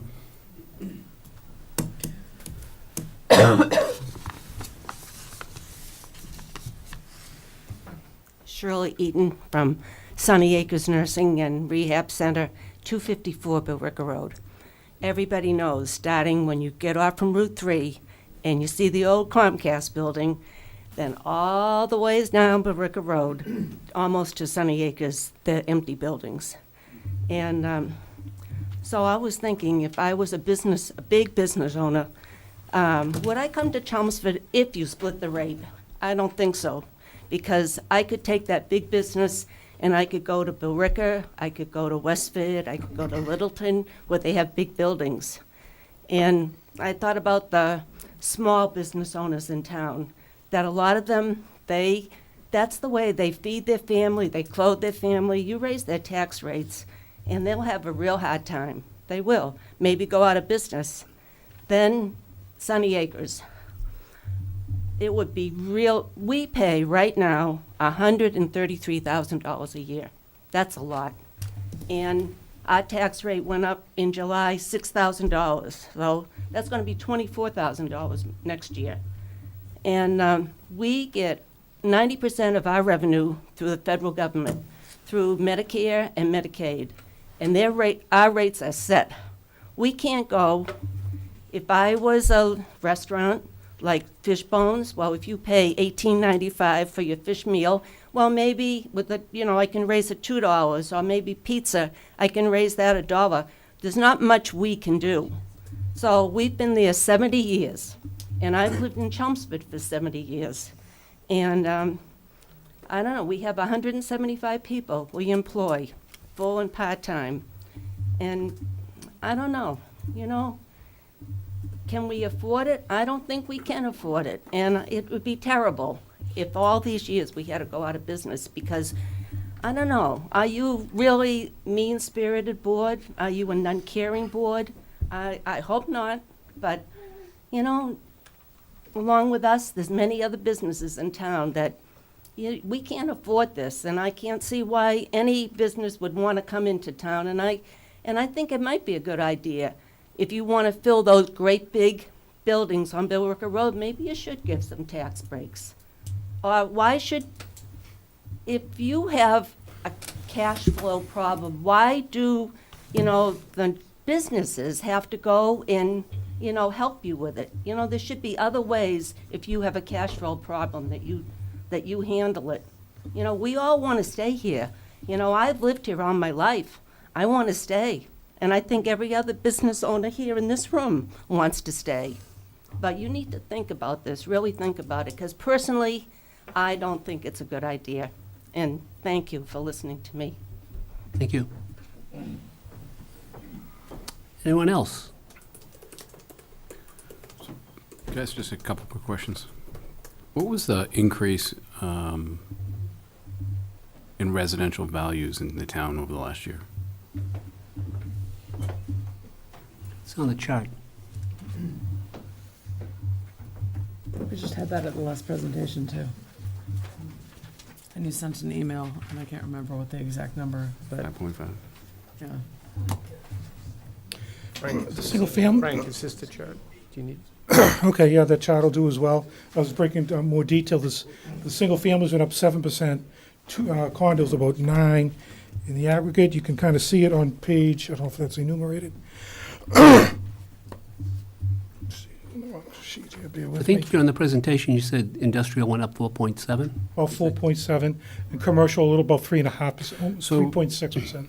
Being a math person, playing with these numbers in my head, is it possible that when you do the formulas out, it's not that our industrial or our commercial went down, it's that the residential went up so much that the percentage, That's correct. they both went up, but because residential went up so much more, Commercial industrial went up, but at a modest amount. The residential market was robust. In the residential market, of course, is 80% of the entire base. So Right. that'd be both stronger and a larger. It had the effect of dropping the commercial industrial base and increasing the residential. the reason why I asked that is, the comments were made tonight that industrial's not doing anything, commercial's not doing anything in this town, it's going down. But in essence, we did go up by 3.5, but it was overshadowed by It was the rate of overshadowed. increase of Right, I think residential. what they're saying, the CIP kind of lost base within the town in terms of levy. But certainly you're right, that it did go up, but I just want I just want anybody watching at home, people in the room to understand, we did make gains on the commercial industrial side. It's just it was overshadowed by a very robust residential market. Let me, if you could, Frank, I have a question. Yep. Or comment. If you could put that slide back up, the same one that was previous, the one that had the residential levy share. It was suggested by one of the speakers that that if you did what Tewksbury does, you set arbitrarily a year when there's parity, and then you go from that, all right?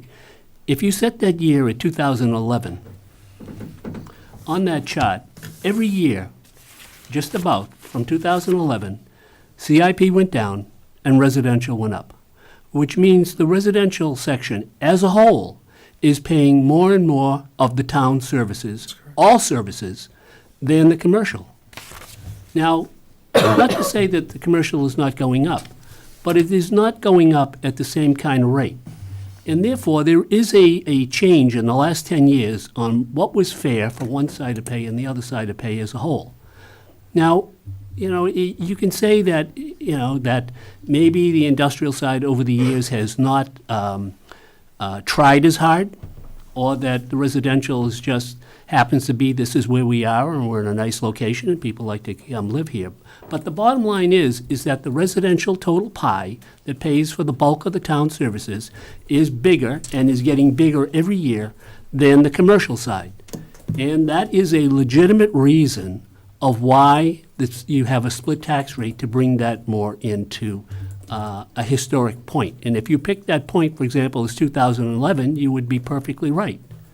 If, on the other hand, you were to split the rate, let's say, now, and the commercial side was going up as a percentage, meaning that they're very robust compared to the residential, then it would make a case for lowering the split tax rate from whatever it is to a more fair point. Does that make sense?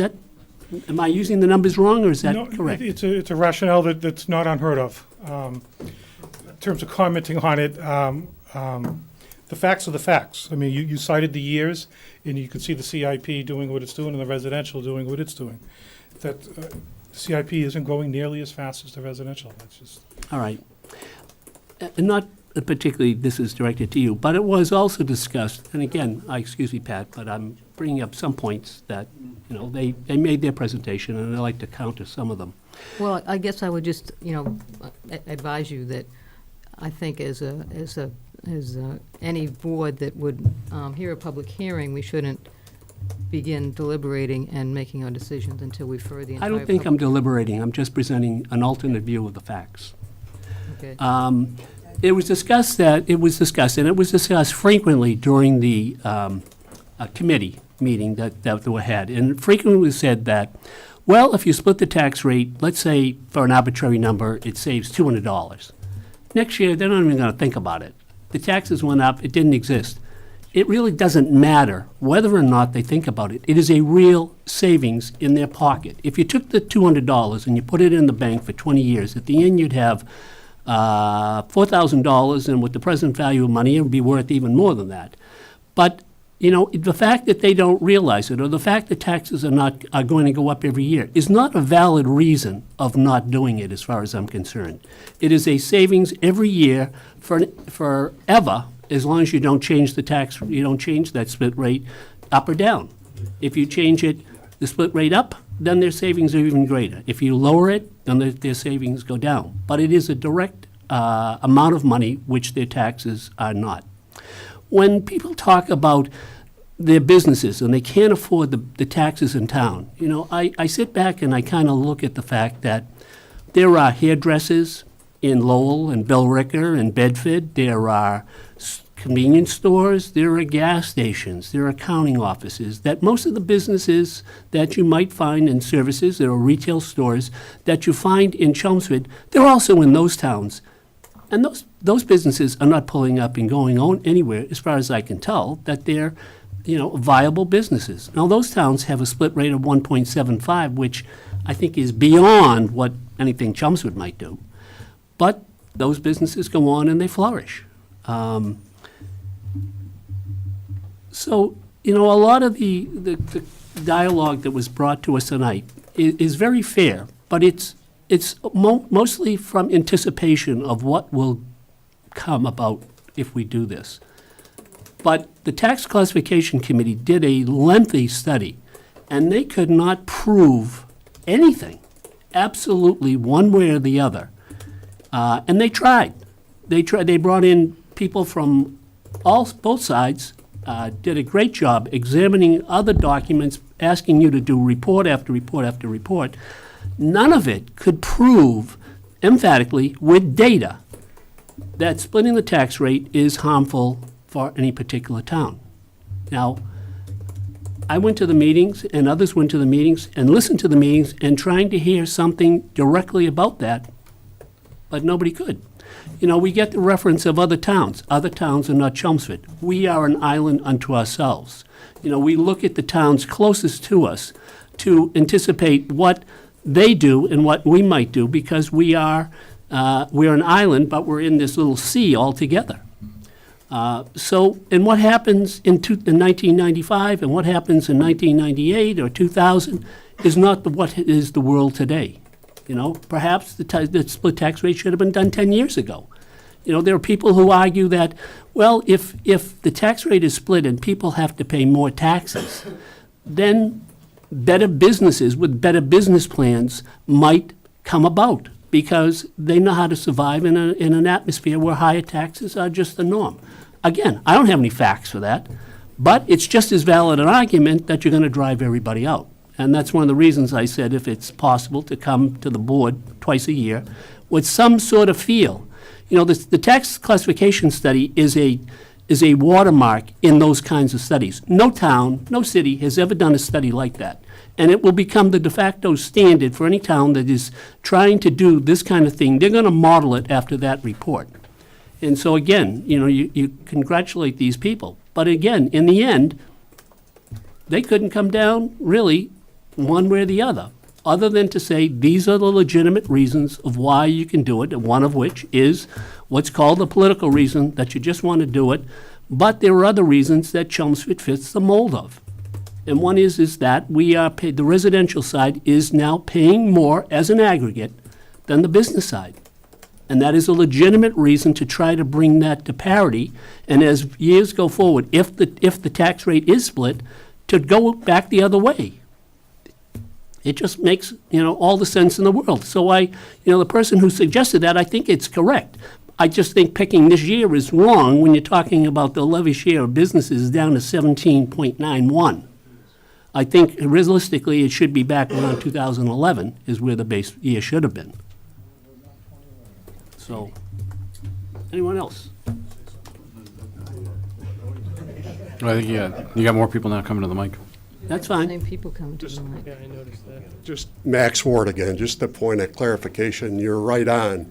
In fact, if you go back and get our classification committee report, you'll find out that what we recommended was to pick that point in time, that year, and to say, okay, we're going to keep that relative percent of commercial and industrial versus residential the same. And you're also right in saying, and we said at the time, this means at a time when, say, the commercial property values are increasing and the residential property values are not as much, then you know what? The commercial rate can actually go down. We recommended a formula that said we're going to level the two cycles such that, pick a number, that 20% will always be picked up by the industrial and commercial. So I'm just saying, yeah, you can go back and get that report, and that's exactly what we recommended. So it wasn't always tacking on an additional fee onto the commercial and industrial. It was keeping that ratio the same parity all the time. And what you stated is absolutely right. That is, we've continued to erode ever since then, and the proportion paid by residential owners has increased, disproportionately. Thank you.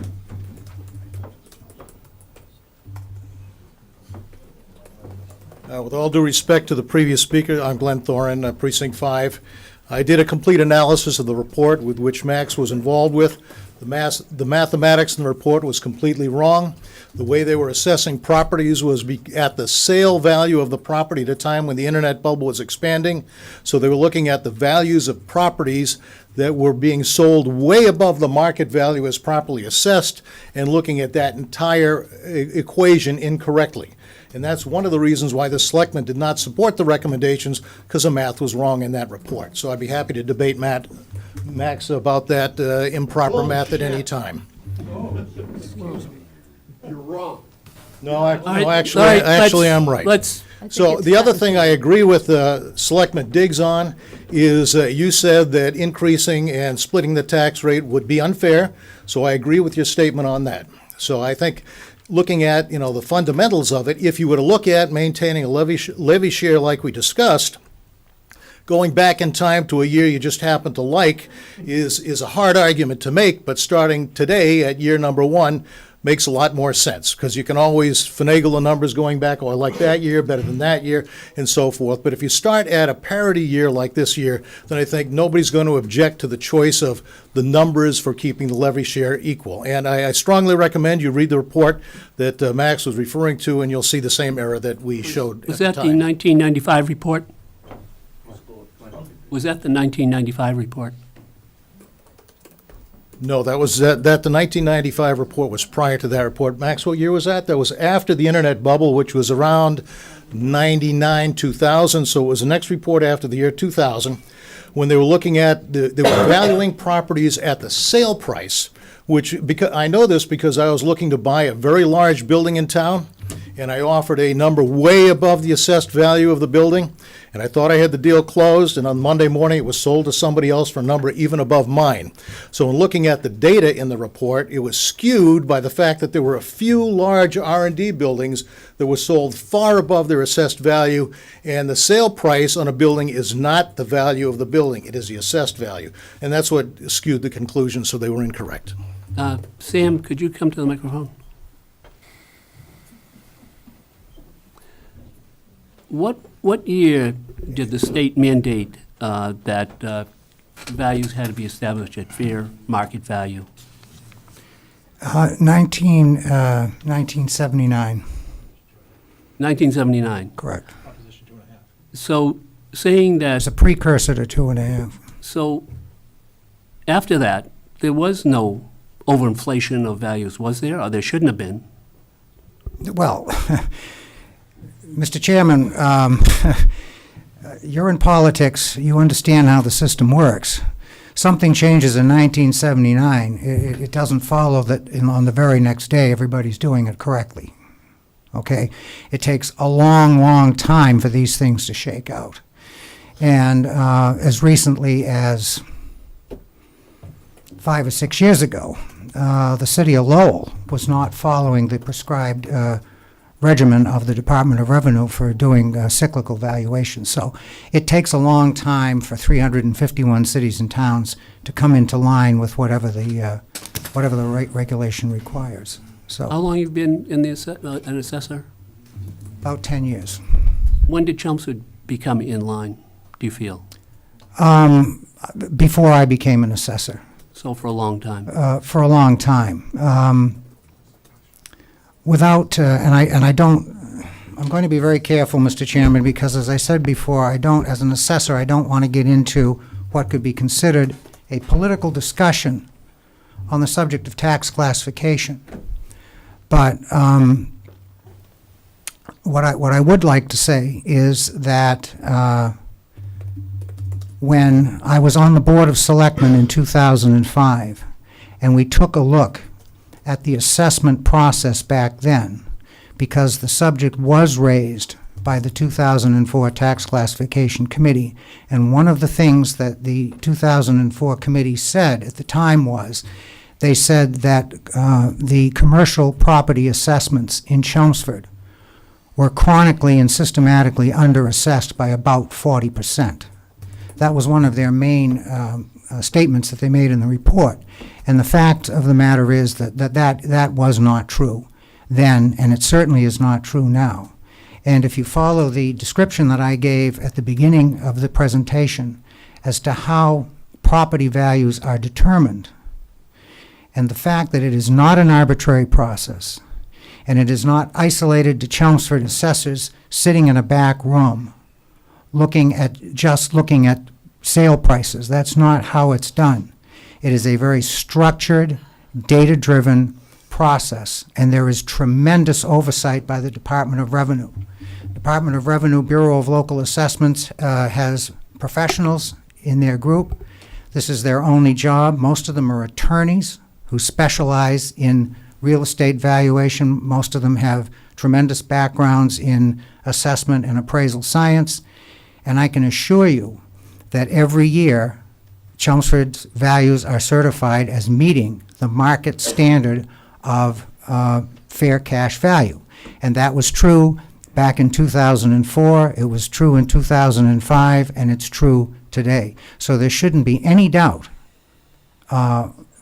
by this board or by the residents of this town that for many, many years, after close to when the state required all towns to be on full and fair cash value, that Chelmsford was meeting that standard early on. Thank you. Frank, you have something to say? I do. As Sam said, when the laws did come out indicating that we had to assess at full and fair cash value, that was particular emphasis was put on during reval years. Reval year was every 3 years. There was particular emphasis in put on to have it revaled every 3 years. But Chelmsford, as with the community I worked for before, had a policy of reviewing sales every single year, reviewing income each and every year. Because of the reasons I just cited, that each and every year the market is moving. If you waited a couple of years, then you're stuck in the unenviable position of having to go up or down vast amounts of high percentages. In the swings in valuations and in the levy percentages would be very difficult to kind of get across to the public. So we've all been doing that every single year, each and every year since I've been here. And as Glenn said, with respect to valuation, with sale, back in '04, he was citing during the boom. He's certainly correct. There was an explosion of commercial industrial properties in terms of the sale prices. But as Sam indicated earlier, sale prices of commercial properties are not the only thing we weigh when considering income-producing properties or commercial industrial properties. We may only have 3, 4, 5, 6 sales of those kinds of properties a year, hardly enough to make an assessment for some 600 parcels. Residential parcels, on the other hand, we have 500 sales between single families and condominiums. More than enough data to get a good sales approach to valuation and have a high level of confidence in terms of their assessments. So we certainly look at the sales of commercial industrial properties and with surrounding communities as well. But at the end of the day, the emphasis is on the income approach. And I think what Glenn was kind of referring to, there was sort of a disconnect, if you will, between the income approach to valuation and the explosion of some of the sale prices. When we see those kinds of explosions, to the extent we can, we research those properties and try to find out the nature of those sales. Was it an arm's length sale? We do the same thing for residential. Was there goodwill involved, personal property involved, business concerns, going concerns? If that's the case, then that's a sale that may not be a good indicator of market. So we would code those out and not perform an analysis on them. So once again, getting back to the commercial industrial, greater emphasis was placed on the income approach, for which we had much greater data. But as Glenn described, I think he was kind of alluding to that, the disconnect between the assessment and the explosion of sale prices that was occurring in that time frame. Thank you. Anyone else? So, my name's Christian Trinidad. I live at 16 Reed Road, Chelmsford, Mass. I have a business called 3D Pool Tile. It's on 51 Middlesex Street, North Chelmsford. I grew up in this town. I went to school from the South Row all the way to Chelmsford High. It's a great town. It's a town that I always saw was different and contrast in a positive way as compared to other towns, because we always had a really nice balance. And when I say balance, I mean in residential, in farming, and in business. Chelmsford, over the years, over generations, really did it right. I'm proud of the companies that worked here, that were founded here. I'm proud of the school system. I'm proud of the residents here. We always found a nice balance. So we got to be really careful if we make a dramatic change, because you guys run the place. It's your responsibility, but we have to make considered steps here, which I'm sure you're doing. One thing is, the folks that did the studies, did they actually poll the businesses that were within the area? I mean, did they do a study from outside other towns, or did they actually poll businesses in the other area? Hey, if you do a split rate, how's it going to affect you? Is it going to stop you from hiring people? Did they actually poll businesses that were here? So that's the first question I have. It may be common sense, it may be a silly question, but I'm sure it probably was done. But was that done? Where businesses polled, hey, if we do a split rate, is that part of the study? There were some reach out, and they also open their doors for months and months for anyone to come forward and talk to them. Okay, all right, it's just a question. And then, how is it, we just have a if you save a homeowner, my stepfather still is in Chelmsford as well, so it affects me personally, affects my family personally. If you save them $300, $400 a year, that's great, but the world's expensive, life is expensive. $300 or $400 really doesn't mean much. If you save that to a person, but then you have a small amount of businesses that some move on for another place, some stay, some don't hire, it may have more effect as well. So I just think we should be careful on how we move forward here. For a small $300-400 per homeowner or that thereabouts, I don't know if it means a lot, if it's equal to or more important than keeping businesses here, or maybe discouraging businesses from coming in. That's all I'm saying.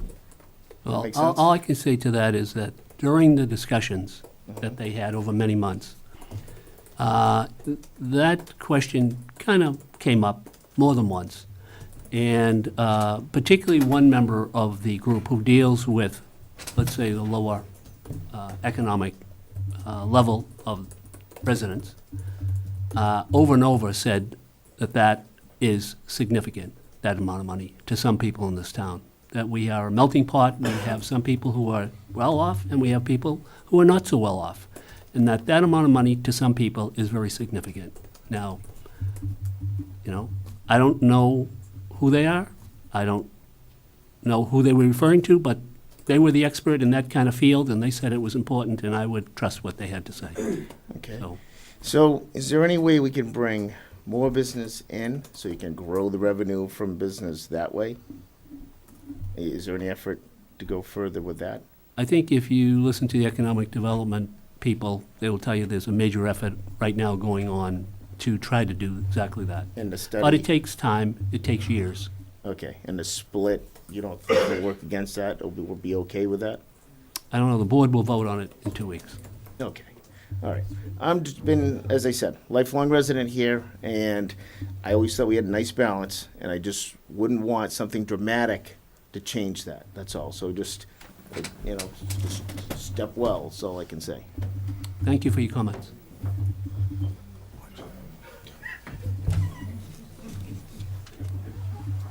My name is Sheila Hardy, and I live at 6 Lynn Avenue. I'm what the ladies in the old town hall used to call me a blow-in. I've only been here for 65 years. I'm a resident. I am the wife of a business owner.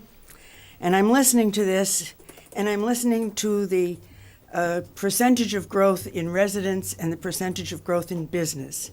The percentage of growth in residents is far outweighing the growth in business. The growth in residential is requiring more tax dollars. There's more children in the schools, there's more roads to be plowed, there's more water to be used, and yet the businesses are mostly self-sufficient as far as those things are concerned. The reason that the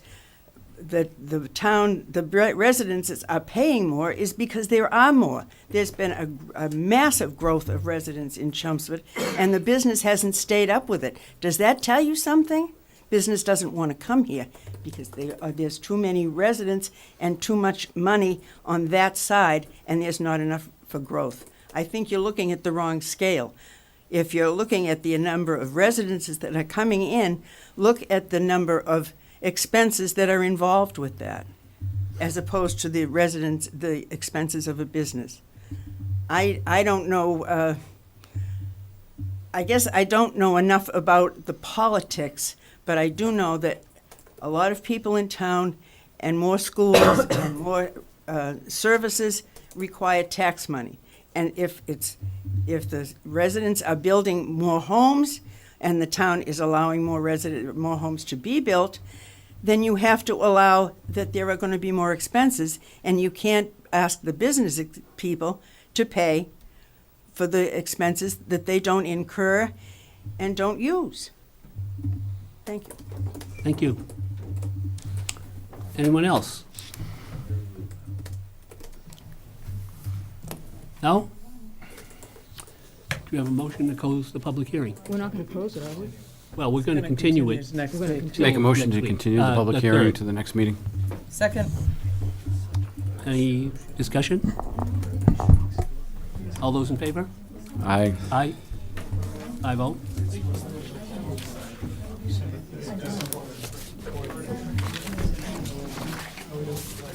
Ask them to leave quietly. What? Can I ask them to leave quietly? Yes. Could you leave a little quietly, please? Let's give him a few minutes or so. Ain't going nowhere now.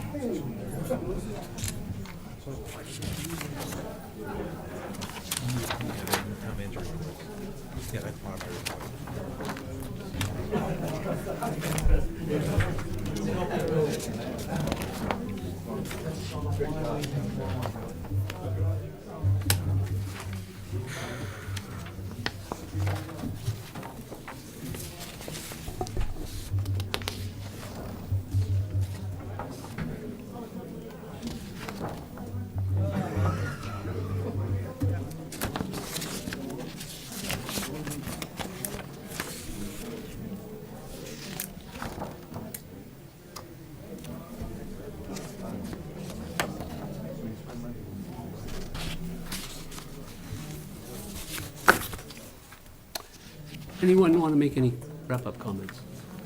We've continued the public hearing, we really shouldn't. Well, this is after the public hearing, isn't it? Well, that's when you close the public hearing. If we're discussing it among ourselves, it's not a public hearing, is it? But we shouldn't be doing that. Are we until- allowed to do this, Paul?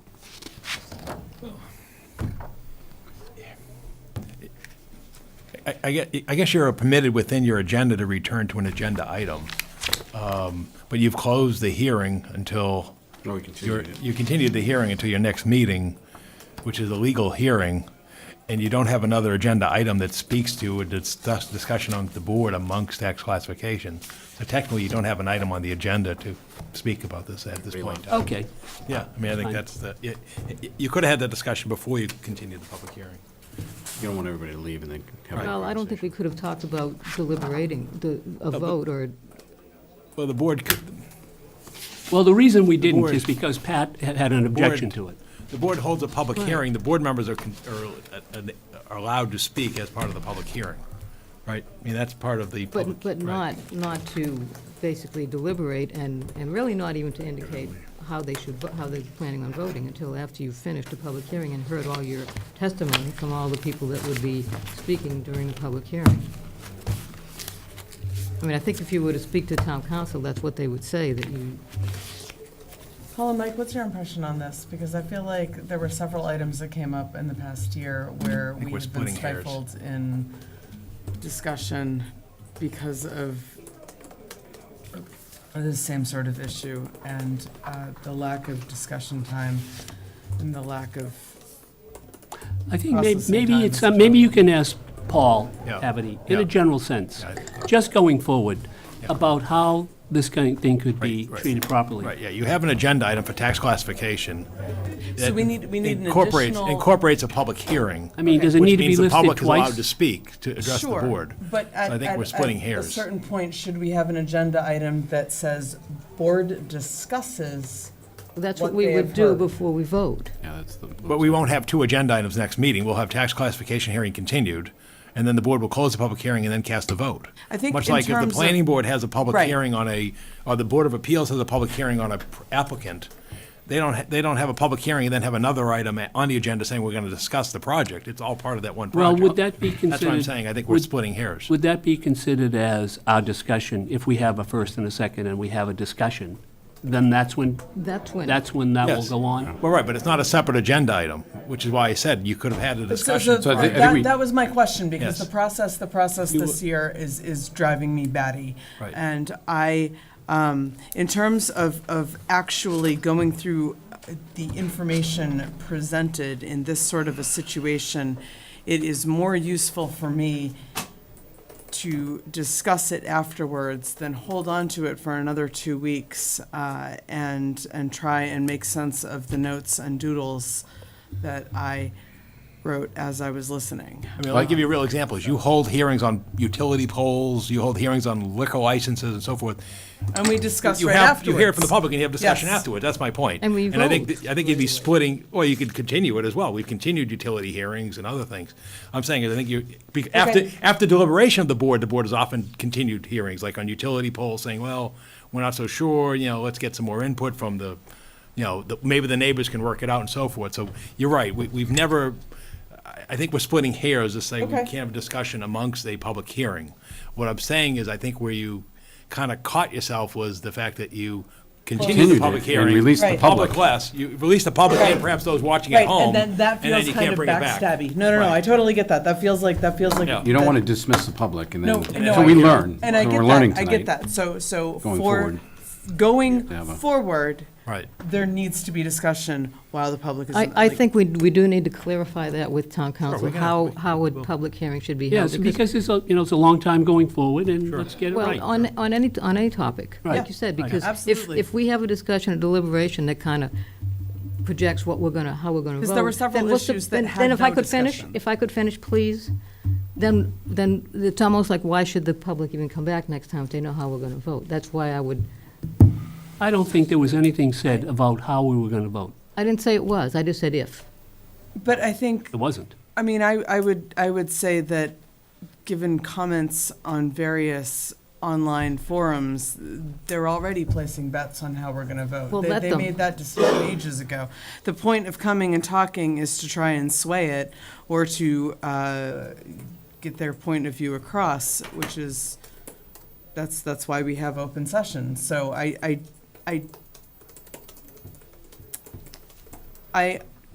get that talking once everyone has left is a problem, and that makes absolute sense. But my question was more in a general sense of when there is actual discussion time, and do we need to be blocking that out as an agenda item so that things are not rushed and deliberation actually truly happens?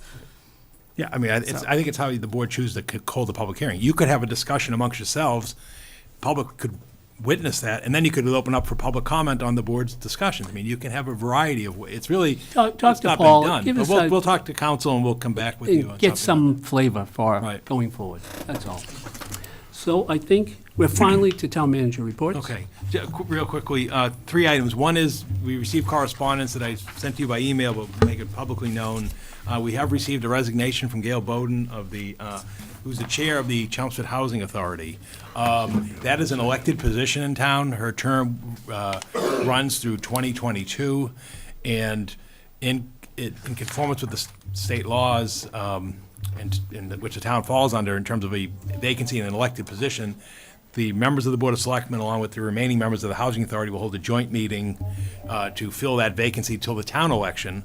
And then at this year's spring annual town election, there'll be a unexpired term for that seat.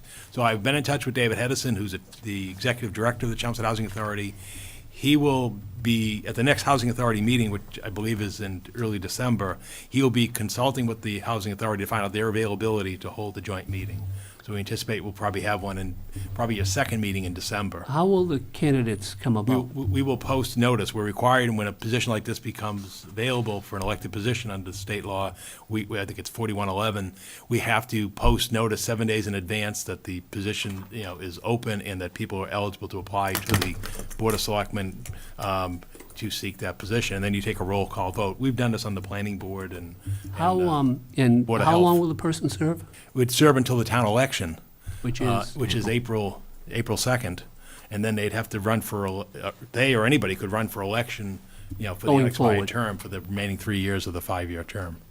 So I just wanted the board and the community to be aware of that there's an opening on the Housing Authority. And also just wish Gail, appreciation for her service to the community, and wish her welcome in her time ahead. This was a career-related relocation, as she noted in her letter. Next item I have is just, again, for the community's notice, I think I sent this to the board by email as well. The Commonwealth, I think it was 11 days ago on November 8th, the governor signed into law an act to promote and enhance civic engagement. And this was sort of one of the items that was done at the end of the legislative session. The governor sent it back for some modifications to the legislature. They finally sent it back. He signed it. And what this is going to do is, just a couple items. It's going to, in alignment with the Department of Education from Massachusetts, they're going to require that all public schools, history of the United States and social science, civics, be taught as required subjects in the Commonwealth. And so again, but more importantly, it is seeking to promote civic education among students, and that all public high school students in school districts serving 8th grade students will have to provide at least one student-led, nonpartisan civics project for each student. So again, they can do it either in a group or they can do it individually, and the key was nonpartisan. It got sent back by the governor because he wanted the words nonpartisan put in there. And then it'll also be a nonpartisan high school voter challenge in conjunction with the Secretary of State to increase awareness for high school students to register or pre-register to vote. And so again, it's something we often talk about, are our citizens engaged or aware and becoming engaged in how the community operates and how and obviously in this time right now of what we've seen was a very heightened voter participation. So we just wanted to let you know that the legislature and the governor have enacted this, and I think it becomes part of the education framework in 2020. So I just wanted the board and the community to be aware that there's a civics component in the education system. And then the last item I have under my report is the sale of a town-owned parcel adjacent to 103 Willis Drive. And Mike, if you can go to slide 61. I think the slide just illustrates it. A picture's worth 1,000 words. That's the story right there. You can see this parcel there next to 103 Willis Drive. Property owner purchased the property a few years ago, goes to get a refinance to put an addition on the property. They come in and do a plot plan survey and find out the structure is not on the property that they believed it was on, and didn't match the bank survey when they purchased the property. So they reached out to us by their legal counsel back in April. And what they're interested in is, obviously they want to hold the land that the house is on so they can either improve their property or in someday make a transaction on the property. So again, their counsel reached out to me in the town. I referred it to Paul Haverty, our town council. Paul engaged a title examination on the property, and it did confirm that lot 403 is in fact the property that the dwelling rests upon, and also was legally acquired by the town in tax title back in 1990. Unfortunately, lot 402 was done at the same time for tax possession, but that title is clouded. And unfortunately for them, the situation resolved itself to the point where the parcel that they need, 403, is the parcel in question for their structure. So what we're seeking to do here is have a vote from the Board of Selectmen. This is considered land of low value because it's, in this case, it's less than $10,000. And so what they're seeking to do is to pay the assessed value price of the 403 lot from the community, and then this will allow them to move on, and also puts the property back on the tax rolls, because right now it's town owned, but it's not generating income. What's the value? The value is $48.50 for lot 403. The total parcels of 402 and 403 is double that. So when you look at the assessor's record, you see as one parcel of which is 9,700. Therefore, we deem the fair value in consultation with Town Council Paul Haverty is the 4850. Again, it's 1,650 square feet. And so that's what we're seeking, the board's approval to sell this property. Is it possible to offer that lot 403 is 4850? Yes, that's what we're doing. And throw in 402 for something short of doubling it, because we don't have it. But on property, we don't have clear title to convey on 402. Oh. So that's the. Can it be cleared up by the owner? It would take the town. It would take the town to do that. We'd have to go back through the collector's office, and do some research and do a new taking. In the clouds in perpetuity. Well, no, we can do that effort. But we're not going to do it. Why spend money on it? Well, because it'll cost. It'll probably cost us more. You can't do anything with it. Right, it'll probably cost us more. And also, from their perspective, as you said, if nothing's done with it, why would they need to own it? It's going to sit there vacant anyway. Normally, in a case like that with this vacant parcel, we would offer it to the abutting property owners. But in this case, where the structure sits on the property, we're not taking that action. So that's. Well, I mean, they might be interested to get that other lot so that they can Right. expand the property, the Right. building. Right, but we'd have to have that discussion with them, but their immediate need is to address 403. You say immediate, which is kind of important. This came up in April. I'm just curious why we're looking at it in November. Because it took that long to have the title examination done. We also had discussions back and forth. In other words, it's kind of like we take a passive defense on a permit appeal. In other words, the ball was in their court to advance us along. So when they brought it to us, I brought it to council.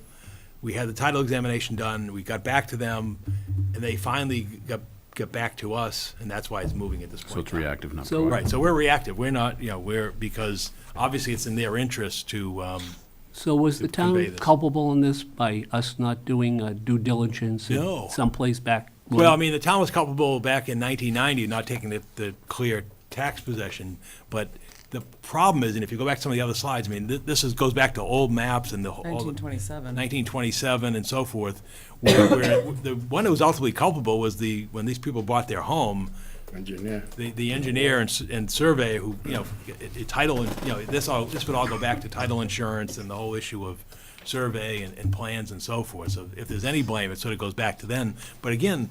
Is that around the bend? That- Is that that- kind of around the bend, Yeah. you know what I mean? Yes.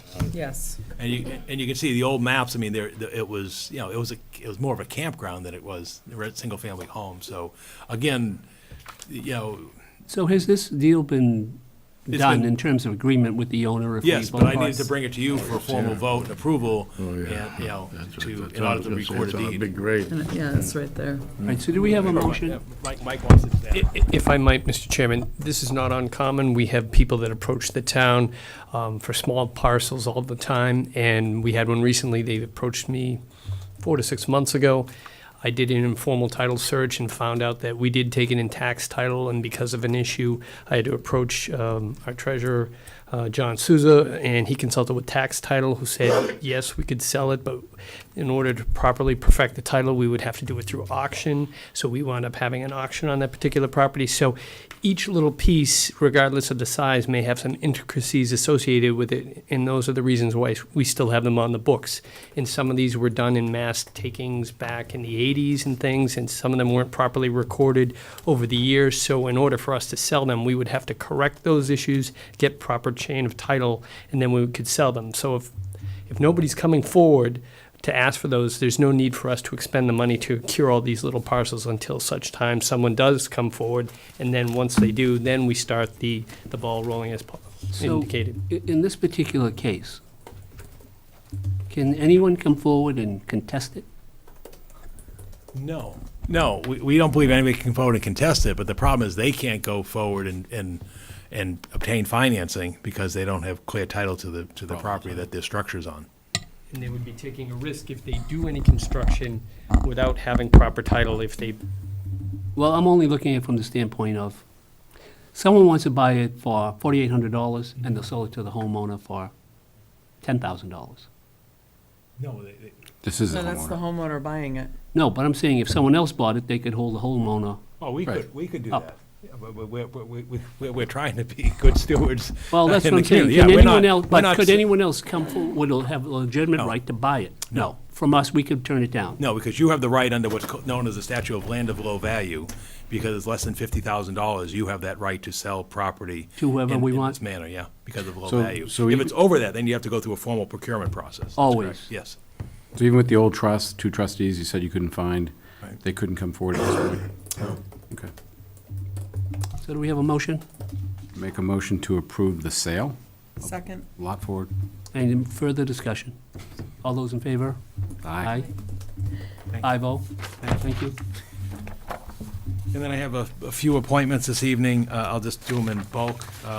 Cable Advisory, Charlie Smith for a 1-year term ending June 30th, 2019.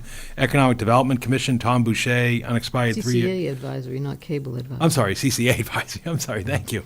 Economic Development Commission, Tom Boucher for unexpired 3-year term ending June 30th, 2020. Historic District Commission, alternate member Janet Askenberg, 3-year term ending June 30th, 2021.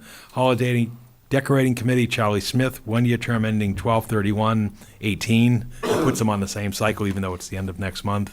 Recycling Committee, Aaron Cunningham, 1-year term ending June 30th, 2019. And Recycling Committee, Jocelyn Demuth, 1-year term ending June 30th, 2019.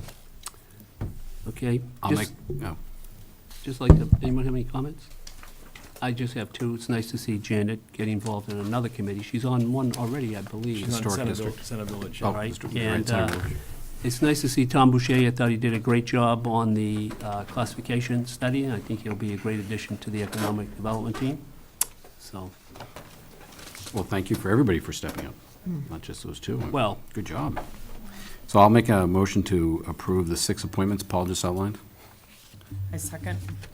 any discussion further? All those in favor? Aye. Aye. 5-0. We have meeting minutes, a very long one. Thank you, Vivian. You were writing for a long time on this one. Unfortunately. They were from the Board of Selectmen meeting on 8/13/18. Any discussion of those notes? Do we have a I'll motion? make a motion to approve the regular meeting minutes from August 13th, 2018. Second. Any further discussion? Any discussion? No? All those in favor? Aye. 5-0. We have press questions. Any? I'm not going to do selectmen reports. Oh, we have liaison reports, excuse me. Pat, would you like to start? Okay, thank you. Just a couple of things. First of all, I want to welcome home Major Daniel Bynum. You may have seen the welcome home banners at the Common and up in Vinyl Square. Major Bynum has been deployed for a better part of this year, a good part of that time in Afghanistan. We welcome him home, and we are glad that he is home safely. A couple of things about the library. There will be a book drop-off on December 1st at the town offices here at the gym from 9 a.m. to 12 for collecting books for the annual, well, semi-annual book sale now. And also want to mention that the library trustees have started a new initiative for what they call impact giving, and they are kicking that off next Tuesday on November 27th, which is also considered Giving Tuesday. Any funds that are raised for this initiative will go to generate a mobile pop-up library, which will then go to schools, playgrounds, farmers markets, community events, and so forth. And if you make a donation, you can also indicate which location you would favor this pop-up library to visit. So that's all I have. Just quickly, I met Gail Bowden back in, I think it was like 1996 when I was at Adams Farm Condo Trust, and she was fantastic in the town, on the police force and so forth. So, I mean, we're going to lose a great citizen there as she heads up north.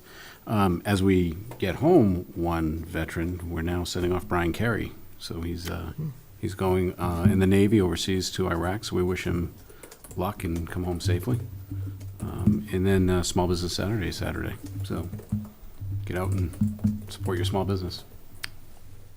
George? All set, thank you. Emily? The Merrimack Valley Ringers are a handbell choir that are performing in several places between Friday, November 30th and Sunday, January 6th. They have 2 dates in Chelmsford on Saturday, December 15th at the Palm Center at 2:30 p.m. in Chelmsford, and at St. Mary Parish at 7 p.m.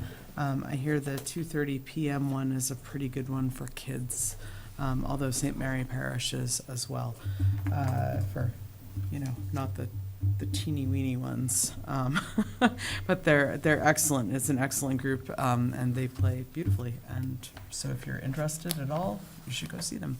They're the Merrimack Valley Ringers. Okay, I have a few. First of all, I want to thank everyone who came out for Veterans Day. I thought we had a great turnout. The weather was freezing cold as it usually is. Could have been worse. And I think everyone took a moment and reflected on all the soldiers and people in service and related fields that are no longer with us and have served the country well, and I think the ceremony only gets better every year. So again, thank everyone for coming out for that one. This was quite a while ago, maybe, I don't know, 6 months ago, we had a discussion, and we were talking about the Boy Scouts. And I made a comment that Girl Scouts do cooking and baking, and I was publicly flogged, as I should have been for that one, and so I said I would do better, and I went to the Girl Scout annual award ceremony.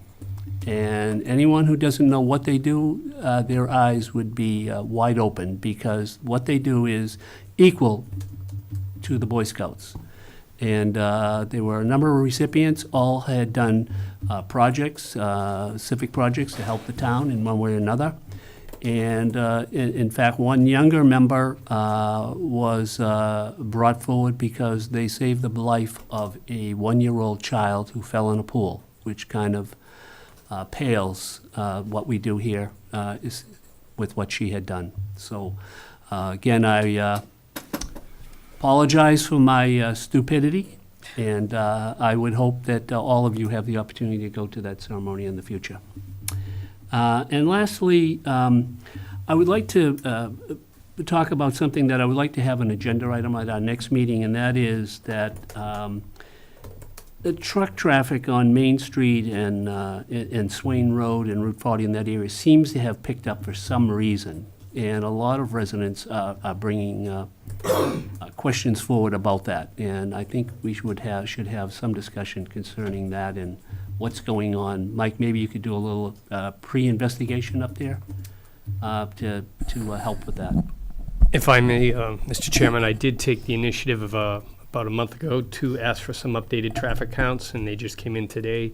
So I can put those together in a readable format. I can give you the raw data, but I could actually put some graphs up with some of the data we've had in the past counts, so you could see a trend if there is any. Great, thank you, Mike.